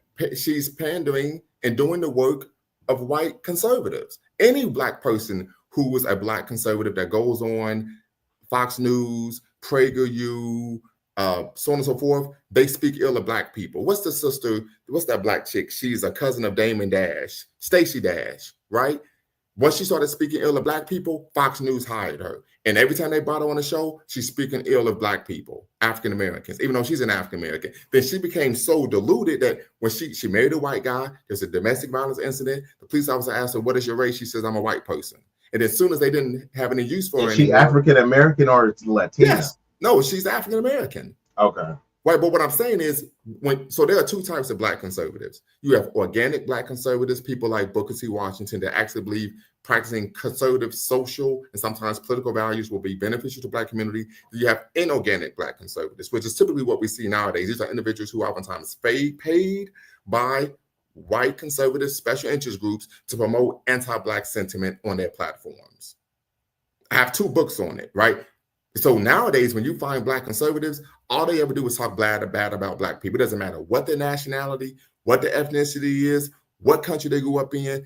Their job as inorganic Black conservatives is to speak ill of Black people. That's the reality. Matter of fact, there's one sister. She's an African American. She was from Baltimore. She was running for like state representative. She didn't win, and she went on. There's a show that Mark Lamont Hill hosts, and she was talking about how, in Africa, there are some countries in Africa that aren't doing well, like the Congo, and they were never colonized. So that just shows you Black people are dysfunctional. And he's like, no, the Congo was colonized by Belgium, and they committed a number of atrocities in Belgium. What are you talking about? But once again, these individuals tend to be uneducated, and their job is to go out and speak ill of Black people, period. That's all they're paid to do. So we have to put that in context. And let me ask you this too. But can you acknowledge that? Oh yes, I was bringing up an example because you asked for an example. I never said I agreed with Candace Owens. Yeah. I have more harsher language that I use towards her, but I'm just being respectful of your platform. Right, Another one that I would like you to expound on is: are you familiar with the Congressperson Ilhan Omar? Ilhan Omar. Isn't she from Minnesota by way of Somalia? Correct. So, adhering to the term, she's African American, right? No, she's not. She's not. She's Somali American. No, this is what I'm saying. How it gets convoluted. So that's why I just want you to expound. No, it doesn't get convoluted. If you go on her congressional website, it says Somali American. It doesn't even say African American. But what I'm saying is, you're speaking as a scholar. There are plenty of people that do call her African American. But here's the thing. So there's 2 things. There's a difference between what someone actually is, what someone identifies as, and what someone else calls them. For example, I'm a Pan-Africanist, I'm a PhD, and I'm an atheist. But I've had people call me a Muslim. I don't identify as a Muslim, never have, right? I can't control what people call me. But we have no control over that. But what we do, but you're saying that, but on one hand, you're calling yourself an African American, right? And then when you go to the census and check the box, Ilhan Omar, who you're saying is not an African American, she's gonna check the same box as you. Wait. It says, on the census it says Black or it says Black or African American. Yeah. It does that. And there's a reason for that, because on the census it's the same box. Yes, because it's not based on ethnicity, it's based on race. Right? Just like when you look at crime statistics, it doesn't say, well, are you a Norwegian American or are you a German American? It just says white. When Somalis do crime in Minnesota, they don't say Somalis doing crime. They say Black people doing crime. Right, and they do that with everybody. Exactly. So we're being lumped together as the same. That's the whole point. You're saying it's different, But once you check the box, it's the same as you. You're trying to convince the world that it's not, but we're checking the same box that it's the same. Is that not true? I think you're conflating two things. You're conflating race in America and ethnicity, right? There are two different things. In America, with everyone, not just Black people. You could be Latino. Matter of fact, I got a great book here titled "Inventing Latinos." I know about that, making up Hispanics. I'm not saying we're the same ethnic group or anything like that. I'm just saying how America. You said it wasn't convoluted. In America, because it is in America. If you check the census, it's going to say white, Asian, Pacific Islander. Right? Not all Asian Pacific Islanders are the same. We have an APETA Center here at Sac State, right? It's going to say Hispanic. Not all Hispanics are the same, right? It's going to say Black, and it may say something else. That's just based on the census, so they can know what percentage of the population is of a particular racial background. That's just what it is. I don't see what the problem is. So the problem is like I was saying, it goes back to that whole Mamdani thing of people saying, oh yeah, he can check this because he's Ugandan and that's in Africa. That makes him African American. He's Indian. He's Indian. But here's the thing. I get it. That's where I said it gets conflated and convoluted. I'm not saying I agree with that. But here's the thing. Anyone can check any box they want on the census. That's a reality. People, because nowadays you can check any. I could check white if I want to, and nothing's going to happen. I'm not going to go to jail. I'm not going to lose my job or whatever. I could identify as a tree if I want to. Doesn't change anything. So once again, this is an issue that has no end because there's nothing you can do about it. On the census, it's based on race. It's not based on ethnicity. It's not based on national origin. It's based on race. They group all white people together, all Asians together, all people from Latin America together, all people from Asia and the Pacific Island together. They do it with everyone, and there's nothing you can do about it. Now, that doesn't mean that when it comes to allocation of resources, that is based on that. It doesn't mean that when it comes to reparations, that if the person identifies as Black and they're not an actual African American who's a descendant of chattel enslavement, that they will receive reparations. No, that's completely different. So once again, it's like an argument that goes nowhere. Now, to see if it was coming to actual research. You said it's different, but you haven't drawn you didn't really draw a distinction, though. A distinction regarding what? Of saying this person is not African American. I said that when we began the conversation, that she's Somali American. If you go on her congressional, Somali is where? In Africa. So, like I said, that's where. No, because obviously you're not listening. So you're saying that the census. You saying the census is drawing a distinction between your African Americanness and Ilhan Omar's African Americanness. Well, but one, she's not African American. She's Somali American. I don't know. So hold on. Okay, hold on. So you're delineating and calling her Somali American. So why do we stop at Somali? Why don't we call more people Haitian American and Jamaican American? No, actually, we don't. The same people you call Jamaican American, you say that they're African American. No, I don't. Hold on. Wait, stop. I'm not saying you. And when I said you, I didn't mean you specifically. So I was speaking in general. So let me just clarify because I don't want to make it seem like this is personalized towards you. This is just a general discussion, you know. But here's the thing: we can't control what other people do. We can't control that. If somebody gets we can't control that. But what I'm stating is, if you like, I'll pull up a website right now. Oh my! It's going to say Somali American. No, I agree because she was in Minnesota and basically she knows that she's Somali. There's a video of her in a secret meeting where she was saying that they want to maintain power between Somalis, and they specifically said that they were going to shut out African Americans and white people. Do you have a clip to that video? That I don't have, but I seen it on Twitter. I could find it, but I verified it with my own eyes. Yeah, no, it's I mean, you don't have to believe me, but it's Right, facts. I would need to see it. But as I said it before, and why would it be hard for you to believe when you know that once these groups come over, they're trying to consolidate power within their ethnic group, well, not within a because racial the group? reason why is I can say that as someone who's a scholar and an academic, someone who has worked with different brothers and sisters from different countries, so on and so forth, I haven't found that to be the case. Someone who's done research on this topic, actually scholarly research, someone who's published peer-reviewed articles in academic journals, who's gone across the country, I haven't found that to be the case. So, and as I stated, well, if you got an email, I'll definitely send you the video. Let me finish. There was an example of Tariq Nasheed.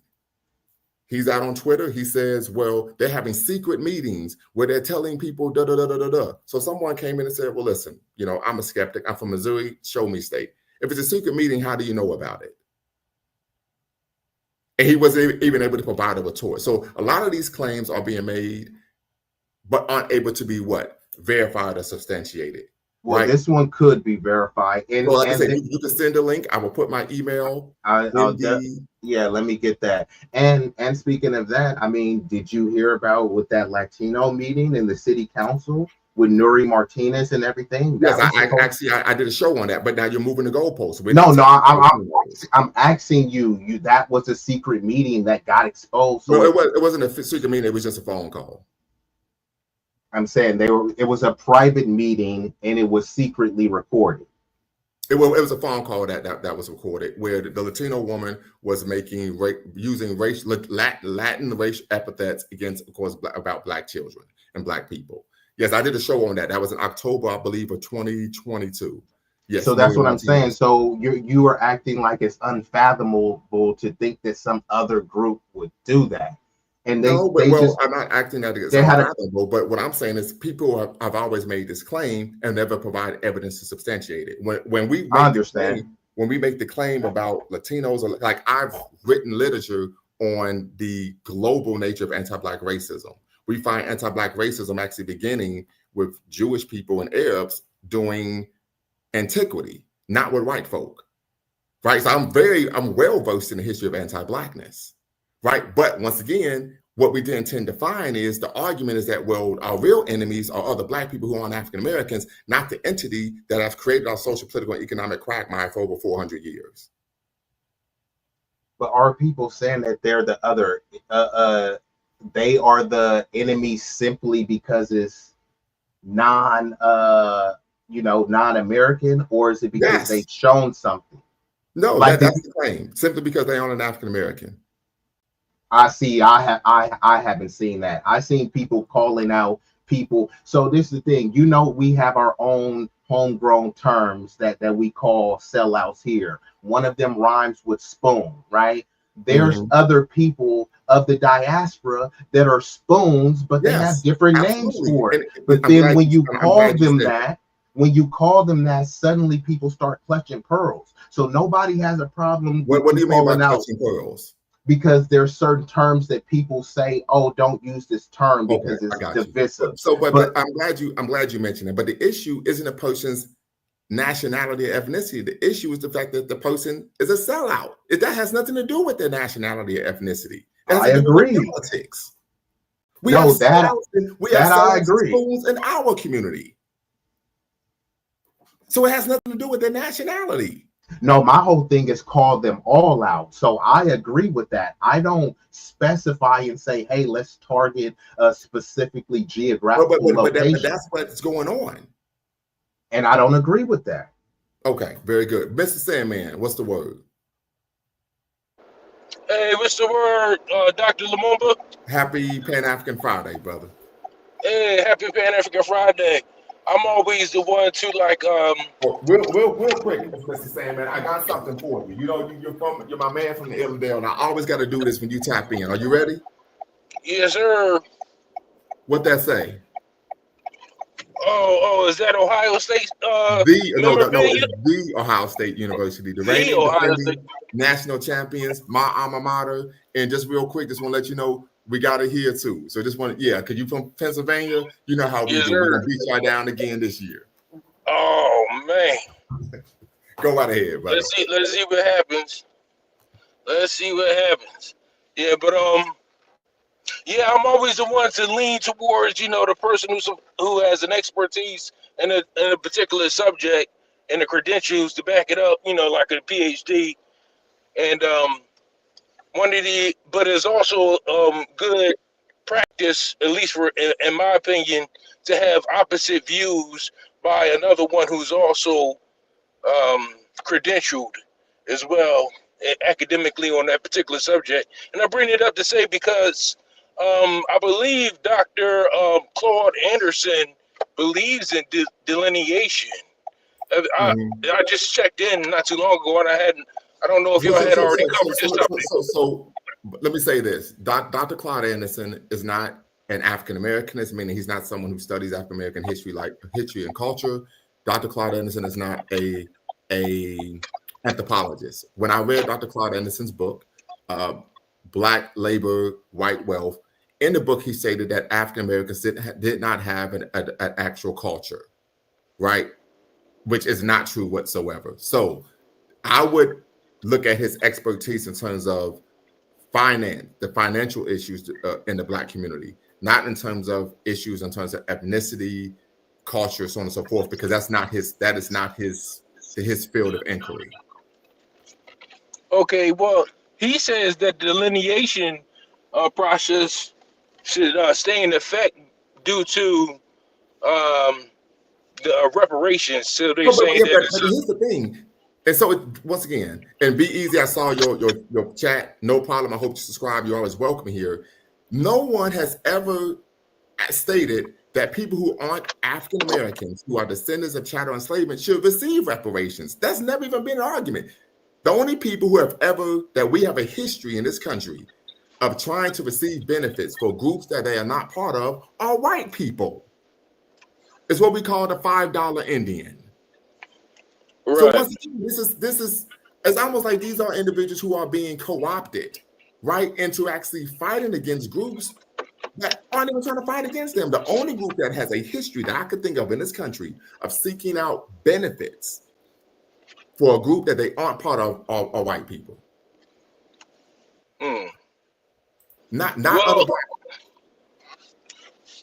Well, I believe in negotiations for reparations. With Claude Anderson will say that because there isn't a delineation in this fog between people who are descendants of chattel slavery and people who are migrated here on their own will. That's going to be a reason for the government not to pay the descendants of chattel slavery. No, it's not. That's complete. That's nothing more than bullshit. If the government isn't going to pay people reparations, it's because they don't want to honor what took place in doing chattel enslavement. It has nothing to do because they had them pay reparations before, and this wasn't an issue. So it's nothing but bullshit, and it's nothing more than divide and conquer. And as I said before, since I can't defeat the person who's actually causing our problems, I'm gonna go attack somebody else. That's all that is. Because, like I said, these are people. These are solutions in search of a problem. This has never even been an issue before. You can't name one Black person, like we said, Ilhan Omar. Her entire life, she's identified herself as Somali American. Now, all of a sudden, people are trying to say, well, she says she's African American. She's never claimed to be an African American. She's a Somali American. So these are people trying to create problems that don't even exist. So they don't have to address the real issues. So they don't have to address the lack of drinkable water in Flint. They don't have to address police genocide, miseducation, inadequate housing. Right? They don't have to address Black life. So we're going to make something else up to show so that we don't actually looking like the cowards that we actually are. Can you give me just 1 second? I gotta help somebody here at the job with this particular mission real quick. I'll be back in like no problem. 10 minutes. Okay, yeah. So that's what's really taking place here, family. That's what's really taking place, right? We don't want to address any real issues that we're facing as a people, so we're gonna make something up. Well, on the census, everyone's considered, Black. Well, that's the case for everyone. If that's an issue to take up with the United States government, not with other Black people, they have no control over that. Oh, well, when there's a crime, they say a black person. Same thing they say about anyone. White male was charged or indicted for grand larceny. They don't say, well, this Norwegian American. They do that with everyone.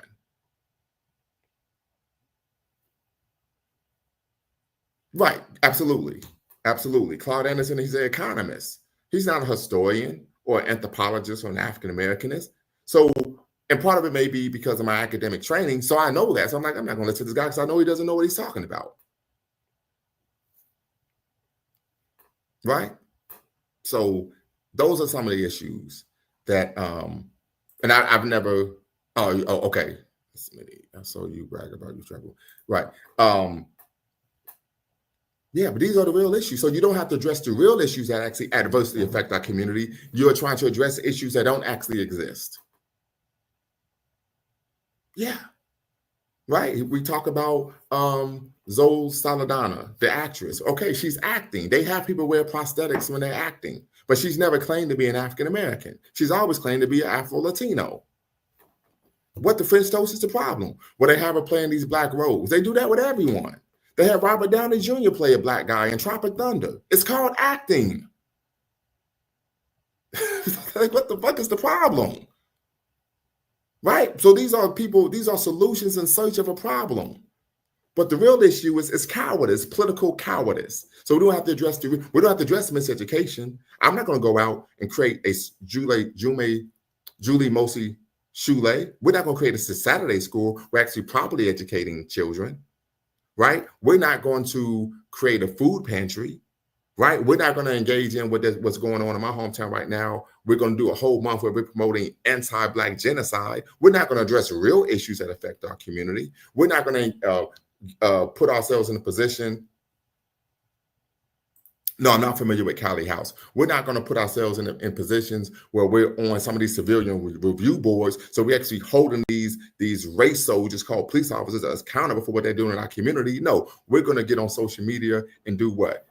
Just simply create a problem that doesn't even exist. This is called cowardice.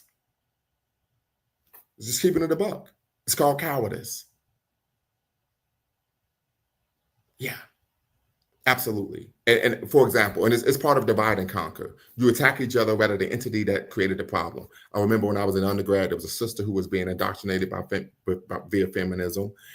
And she came to me and said, I took this feminist class and they talked about how when we study Black history, most of the books are about Black men.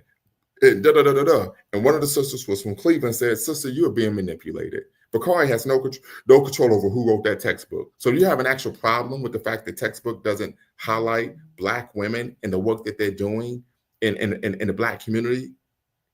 You need to contact the publisher and the author.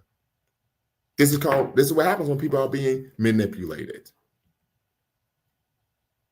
Right? This is nothing more than manipulation. That's all. It's nothing more than manipulation. Yeah, it's a solution in search of a problem. We're going to make someone else the problem so we don't have to actually address the real issues that affect us as a people. Yeah, we don't have to address food deserts, right? I've done that in my hometown of Dayton, Ohio. I was part of the Gem City Market Initiative where we create a grassroots full service grocery store in the Black community when West Dayton was a food desert. We're talking about doing real work that brings about tangible benefits for our people. Not saying, well, because someone's of a different nationality and ethnicity, they should be XYZ, right? Or if a person has a particular political frame of reference that we would argue is prone to being a spoon, as the brother said, then what takes place? They try to blame that on the person's nationality and ethnicity, not the person's political ideology or lack of political sophistication. There's nothing more than divide and conquer, right? So these are things that we need to be aware of. And this is why I don't take individuals who ascribe to this doctrine or idea seriously. Because we have heard from no government official that if reparations were going to be paid, they would go to Black people who were not African Americans, who are descendants of, drum roll please, chattel enslavement in America. We haven't seen a government memo. There wasn't a meeting that leaked anything. This is just something someone came up with out the blue. Right? Well, this Kenyan guy said that we shouldn't receive reparations. Yeah, but this guy is also, he's a conservative who doesn't believe that anybody should receive reparations. D1, what's the word?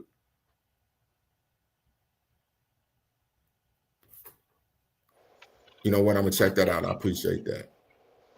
Yeah.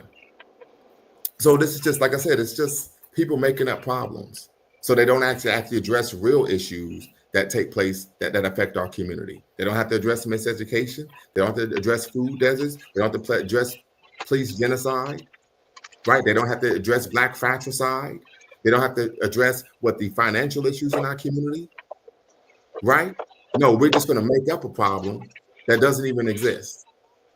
One brother said, well, there was a Ghanaian family down the street and they never talked to me. I said, okay, why do you care?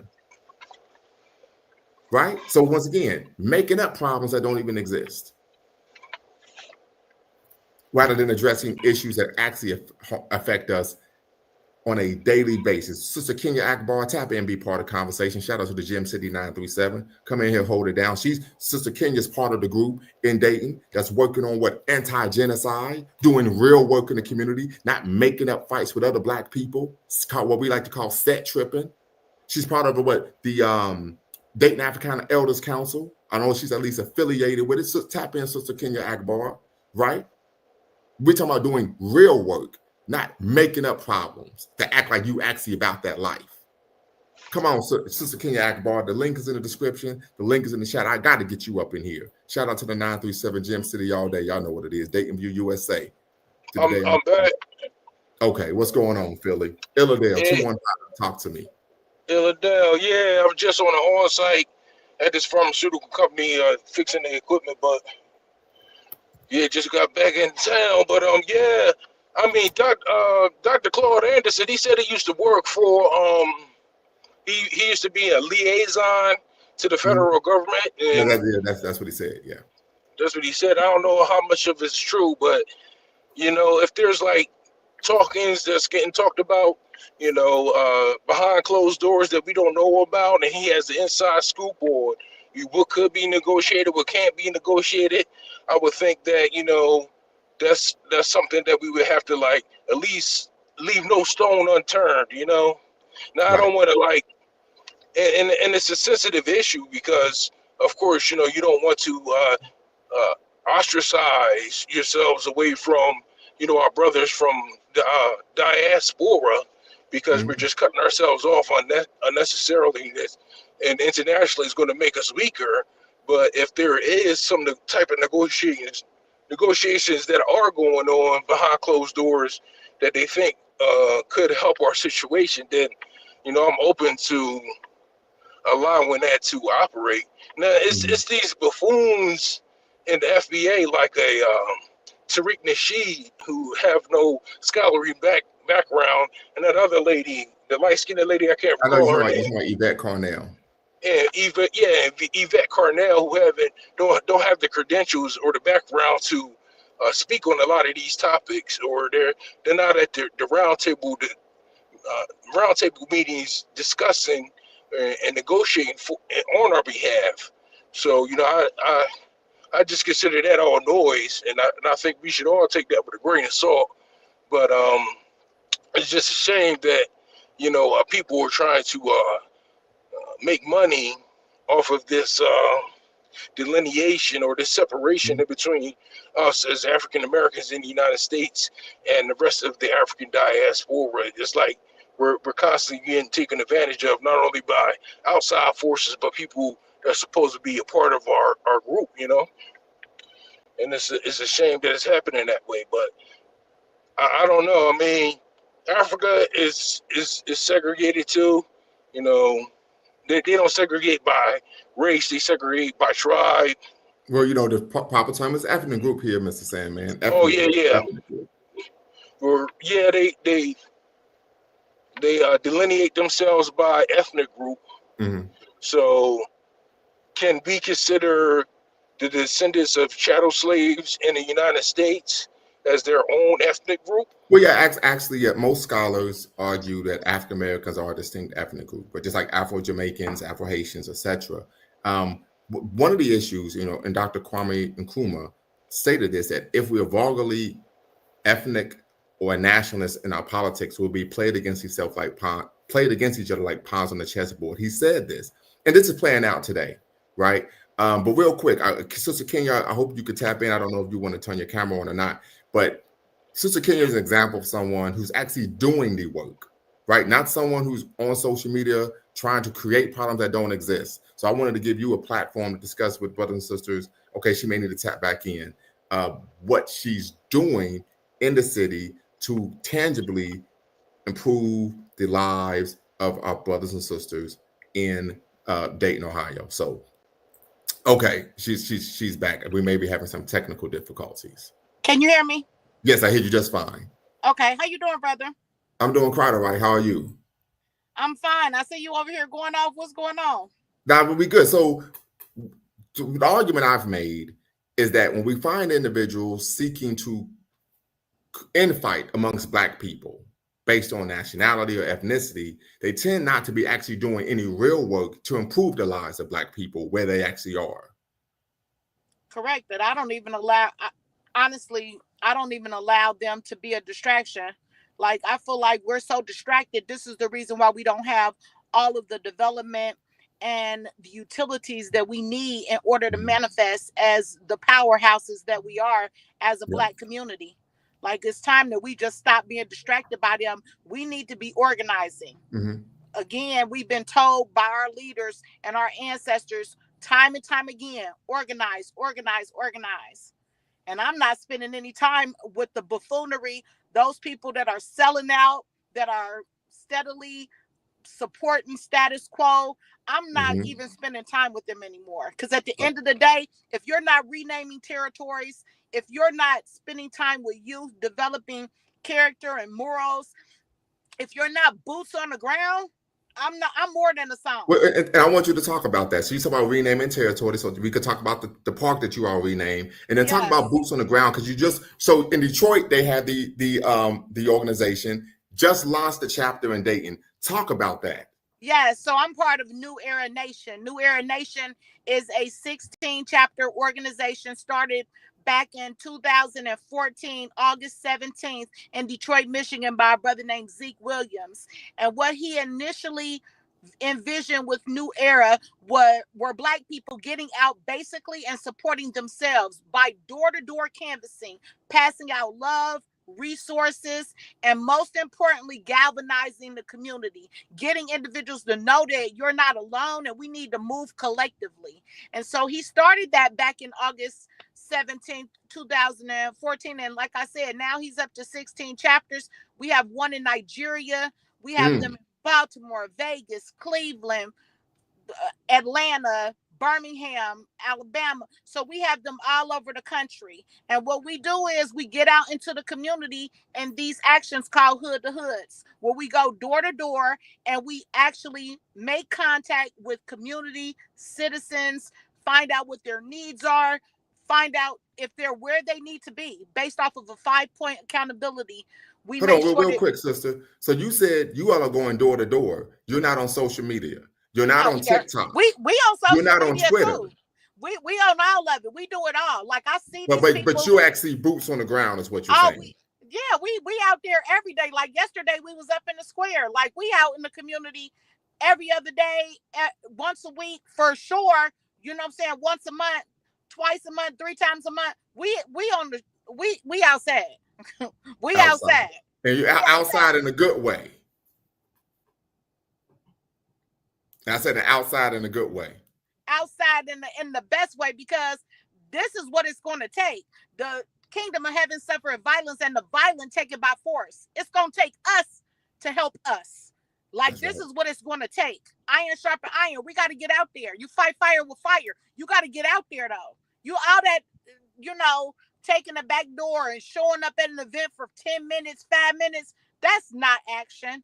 You sitting in all these boardrooms and going into all these offices and making decisions about millions of dollars that are not going into the Black community. Like I told somebody today, we cannot continue to expect our youth to listen to us when they go over to the white communities and they have skating rinks and jump houses and flag zones and bowling alleys. They can't do nothing in West Dayton, where the predominant community is Black. They can't do anything but go to a water park that doesn't even have the proper water pressure.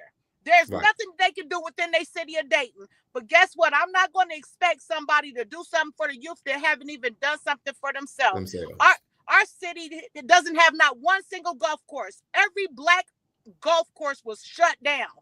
And if you love golf and there's no place to golf in your city and you are the mayor, I don't expect you to do anything at all besides you talking about Mims. I know you're talking about, I be trying not to name drop, but listen I to know. me.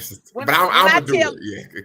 When you can take pounds and pounds and pounds of asphalt and put speed bumps up, but you can't fill in potholes, you trying to slow people down as usual. And that's our issue in the Black community. We so slowed down.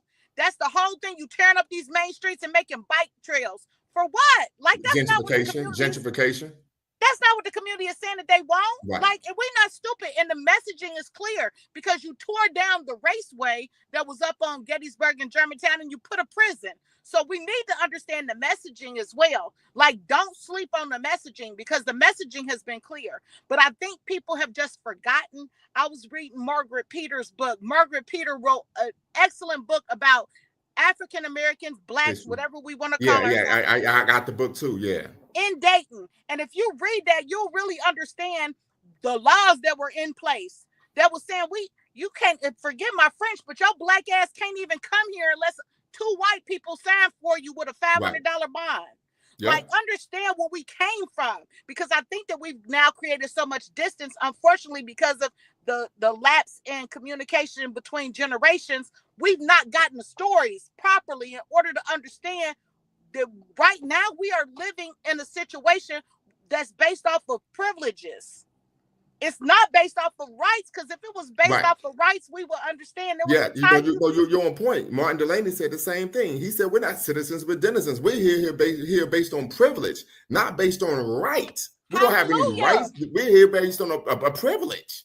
Hallelujah. And I am 1000%. Most people don't even know who Martin Delaney is. They only know Harriet Tubman, Sojourner Truth, Martin Luther King. Those people that's been taught in the schools. And they're not even going to teach them anymore. Like, and the reason why I asked you to come on is to show everyone this is what real work looks like, right? You have these individuals come on, they want to create problems that don't exist. They're not actually doing any work. There was a time, and most of you all know Dynasty Mia, when he had me come on his show, somebody said, well, what work are you doing? They asked everyone on the platform, what work are you doing? So I just said what I was doing in the community, boots on the ground. No one else wanted to answer the question because they weren't actually doing anything. They just get on YouTube, get on the computer, and then just talk about stuff. They're not actually doing anything. Baby, listen to me. I got so sick of people talking the talk and not walking the walk. I had a drill team that I had been coming for our Nation Day when all of the chapters from New Era come down to Dayton. Our chapter's been established since 2023. I was paying them an honorarium of $500 every time they appeared. They didn't appear this year. You know what I did? In response to them not appearing, I started my own drill team. And you know the difference between the one that I started and the one that these people are running? I pay my children. My children make $10 an hour for every hour as a stipend for them coming and having the opportunity to exercise, basically, and create dances, and then to perform. And they'll be performing at Good Trouble. They've been asked to perform on July 17th at the Courthouse Square. Anybody that's available from 5:30 to 7, come out. We're going to be talking about John Lewis and the work he did and giving him some remembrance and appreciation. And the drill team, the New Era World Steppers, will be performing. So please come out if y'all have time. We're also going to be in Southern Dayton View this Saturday from 12 to 3 over in the Princeton area. We're going to be walking door to door, passing out some toys because we want children to get back to being outside. And That's right. and enjoying fresh air. We need to stop acting like we're vampires. We're not the ones that burn up in the sun. Right. We can go outside, get some melanin, enrich our vitamins. There's certain vitamins you only can get from the sun. Stop staying in the house all the time. You're going to make yourself sick. Absolutely. So, family, and I asked Sister Kenya to come on. You know, as you know, I'm in California now. I'm not in Dayton anymore.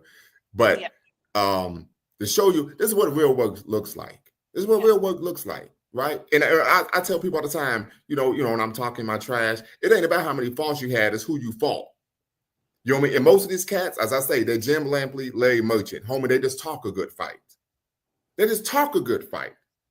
Right? Yeah, at the end of the day, you got to be about it. Like that 15,000 square foot grocery store that we built because we're living, and it's not a food desert, it's a food apartheid. A food desert food desert implies that God did it. Okay, watch the language, watch what they do into our mindsets. It's not a desert, it's an apartheid. When you intentionally divest grocery stores from communities where you know, as I can tell you, because I've knocked on doors and I've talked to these residents, people don't have transportation. So when you divest and take grocery stores out of that area, stores like Aldi's, who said in the New York Times they never intended on selling to inner city residents. They only wanted to get their foundation there. They completely usurped all of their stores from the inner city neighborhoods, and now they're all in the suburban areas, and the stores are a step up in echelon and in quality and aesthetics than they were in the West Dayton community.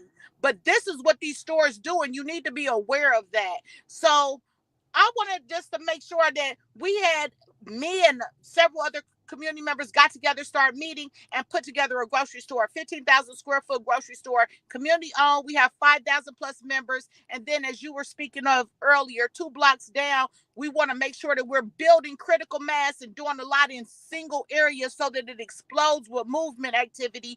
We renamed the park Liberation Park. That's right. Brother named Mike Motley, awesome brother, Panther from back in the days. He worked diligently aside of me with some other community members, and we renamed that park Liberation Park and had the gazebo redone in red, black, and green. So just really making monumental steps on the geography, because understand too, Dayton has a history. The first NFL football game was played here, but you'll never know it because the grounds is now, it was then and is currently a cemetery for Native Americans that are buried there. So they cannot do anything on that ground because that ground is considered sacred. So you'll never hear that, but you do your research. First I'm NFL familiar with the game. The Dayton Triangles. Yeah. That's right. That's Absolutely. right. You know, I know you educated, brother. Yeah. But so real quick, I see brother Kevin, aka Mr. K, says, I've been saying if rappers use beef to sell records, why wouldn't monetize content creators use beef for clicks and views on social media? I think you're right there. Black Canadian 93 says, hope all is going well. It is. As a Black Canadian, I don't get this FBA ADOS thing. Black Canadians literally come from the whole diaspora, so we don't have these dumb diaspora wars in Canada. When these FBA's ADOS tell stories about being victimized by Black immigrants, the details are so vague that is like a story of the boy that cried wolf. Right. So these are, like I said, these are really situations where individuals, I said, it's almost like being on the playground growing up. And they may be like the neighborhood or the school bully. But you want to save face that you're not a punk. So you're going to start a fight with someone that you believe you can beat, rather than taking on the person who's actually causing the problem. The same way here, where you don't want to take on what the anti-Black establishment, you don't want to take on them folks down at City Hall. You want to take on them folks down at the police department. You don't want to take on what the school system has miseducation our children. So you're going to try to deflect into what is it? The real issue is somebody over here that ain't got nothing to do with what's going on. It's called cowardice. That's all it is. I used to box. I know what it's like. People see the big guy. Nah, I'm gonna try to spar with this other dude over here who's really a novice and don't know what he's doing. And then when I beat him, I can look like I'm a real one. Yeah. Or the big guy comes in the gym. Okay, I see you, but later, but saying, man. Then all of a sudden, I got an injury today. My elbow ain't acting right. I said, I've been boxing since I was 12. I know what this is. It's the same thing. I got an elbow injury. You know what I'm saying? I ain't feeling really good today. Coach, you know, every day we spar on Tuesday and Thursday. You know that. All of a sudden, Lumumba come in, man, I got an issue. Same situation. But yeah, you're right. Brother Dwayne Omawale, who you know is a resident historian, he talked about this. Oftentimes, if people are trying to gain notoriety and popularity in social media, they do so by just attacking other Black people. That's typically what they do. They just attack another Black person. They get a lot of views, uptick in subscribers, and now they've made a name for themselves, but they haven't actually done anything to actually benefit the community in any real or tangible way. And that's the problem. The work that we do is to better, particularly the material conditions of our people. Material conditions of our people, right? And that doesn't happen. So we don't just address the issues that are affecting them on a diurnal basis, and hopefully Sister Kenya can tap back in, but we also try to make sure we setting our children, our young people up for success as adults. That's why we had the Saturday school with the West Dayton Youth Task Force, where I was getting my behind up on a Saturday morning, dragging myself down there to Mama Renee's studio at 8 o'clock in the morning and working with young people, reading, writing, arithmetic, African history, African dance, having them play chess to develop critical thinking, volunteering in schools, right? So that we can help address these issues, right? In a tangible way, right? Rather than just trying to create beefs with non-Black people, Black people from other countries and different nationalities. Let me see here, it says it speaks in Rocky 3 where Mickey handpicked opponents for Rocky that were good, but not the best top 5 contenders, just to make Rocky's title victories the Trump triumph. Yes, it's called matchmaking. Absolutely. You would know. I know I'm a big boxing movie fan. Absolutely. It's called matchmaking. You know what I mean? So I'm going to pick out an opponent who actually I know I can beat. Right? Like I said, the brother that tapped in, I appreciate him tap in. Hopefully he would come back. Big Easy, but we talk about Ilhan Omar. Right. And I said, she's Somali American. She's always identified as Somali American. I said, if you go on her congressional page, it says Somali American. But he's like, but she's from Africa. Right. But she's still Somali American. So like I said, trying to create issues that don't actually exist in order to somehow address a problem that doesn't affect us in any real or actual tangible way. So once again, I asked Sister Kenya to tap in, and she did, because I wanted to provide an example. I appreciate you, Mr. Sandman. But you are putting boots on the ground, Mr. Sandman, because you're raising a family from an African-centered frame of reference, right? So your children have a healthy understanding of who they are from a social, political, economic frame of reference that aren't going to have identity issues in which they have an unhealthy racial identity that causes them to engage in racially disempowering and self-destructive behavior. You have an actual family, so you're able to model what a healthy relationship looks like for your children, so they could go out and create healthy families that benefit our community on a macro level. You actually are doing the work.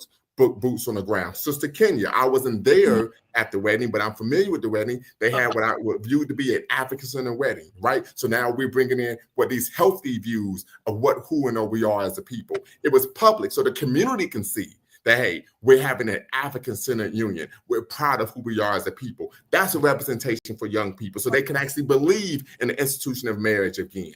Right, yeah. So we're doing the boots. Sometimes we got to sit back and give ourselves credit. You're doing the work, right? Where we model the behavior, right? I've had brothers here at Sex. They say, "Man, I'm so glad that you're here. You're nothing like what we thought you were. We thought you was going to be one of those conservative PhDs who wear a bow tie every day and and married to a white woman." I said, "Oh no, I'm as Black as it get. I'm a real one." But I said, "I know, because when I was at the Ohio State University, the majority of Black people I met, they were racially Black and culturally white." Blew my mind. I call Dr. Barbara Chalmers every week, like, you won't believe what's going on up here. I need someone to talk to. And I'm like, man, I don't know if I do this. And Bible Coach said, no, we need someone like you in a place like that to help give our students an African-centered frame of reference. You're going to have to tough it up. You're going to have to dog it out. I know you heard about them extracting the DEI money and taking away the Belinga Center at Wright State. Yeah. Mama Nazebo texted me about it, and then I called. Yeah. Absolutely. So once again, I'm glad you brought that up. That goes to the example I stated. So the actual individuals who are taking money that's supposed to go to the Black community aren't Black immigrants, right? It's white folk, right? I said the only group of people in this country that have a history of taking resources that's allocated for particular communities and providing it for themselves are white people, right? One of the greatest examples of that is the book written, it's titled When Affirmative Action Was White, right? Where they have the history of doing that. Not our brothers and sisters from the continent of the Caribbean, right? So these are things, brothers and sisters, that we need to be cognizant of. That's why Tariq is ducking you like Rock You Duck Club or Hang, right? And I'm not like a big debater type person, you know, but once again, Brother Dwayne was like, part of our job is, unfortunately, we have to do the work, but also we have to take time to address the misinformation that's being provided, you know, and you can't do it all the time, because if you're always addressing the misinformation, you won't actually be doing the work. But he said, hey, at times we have to do this, because there are individuals who oftentimes are unfortunately confused and being manipulated, and unfortunately don't want to work with Black people just because we know this in our community, maybe just from another neighborhood, let alone another country. So these are some of the issues that we have to address as a people, right? Some of the issues that we have to address as a people. But like I said, individuals who are doing the real work, they're boots on the ground. They are boots on the ground. I've been part of an initiative where we were doing back to school supplies. So listen, children show up, we give them a pep talk back to school, and they leave with but we would call sometimes a swag bag, which was a book bag full of school materials, right? Right, just doing the work. So that's what's most important, family. But Sister Kenya, I'm going to give you the last word, and then we're going to log off. So yeah, we're having some technology issues, but yeah, I'm going to give you the last word. Can you hear me? Yeah, I can hear you. It's just you're breaking up a little bit. Yeah, it's breaking up on us. So yeah, we're having some technical difficulties, but family, once again, I appreciate everyone. Go ahead. Okay. I just was going to say I want to thank everyone for finding this conversation important and critical. And please take action. Remember, love is an action word. We can't say we love our community, we love ourselves, but we don't take action. Take action and organize. That is our power. Our power is in organizing. Talk with your community members, find out what they need, what they want, and then make sure that you guys are organizing in order to deliver it. Trust me when I tell you that we can have a much more advanced society if we, as the real people of this earth, the mothers and fathers of this earth, the melanated people, step up, galvanize, and operate in solidarity. Thank you all for having me. And No peace. problem. No problem. Anytime, family. Y'all know what to do. Always bet on Black. Until next time, peace. Before you go, make sure you hit the subscribe and like button. Thank you for supporting the channel. And remember, here at Lumumba Speaks, we always bet on Black. Peace.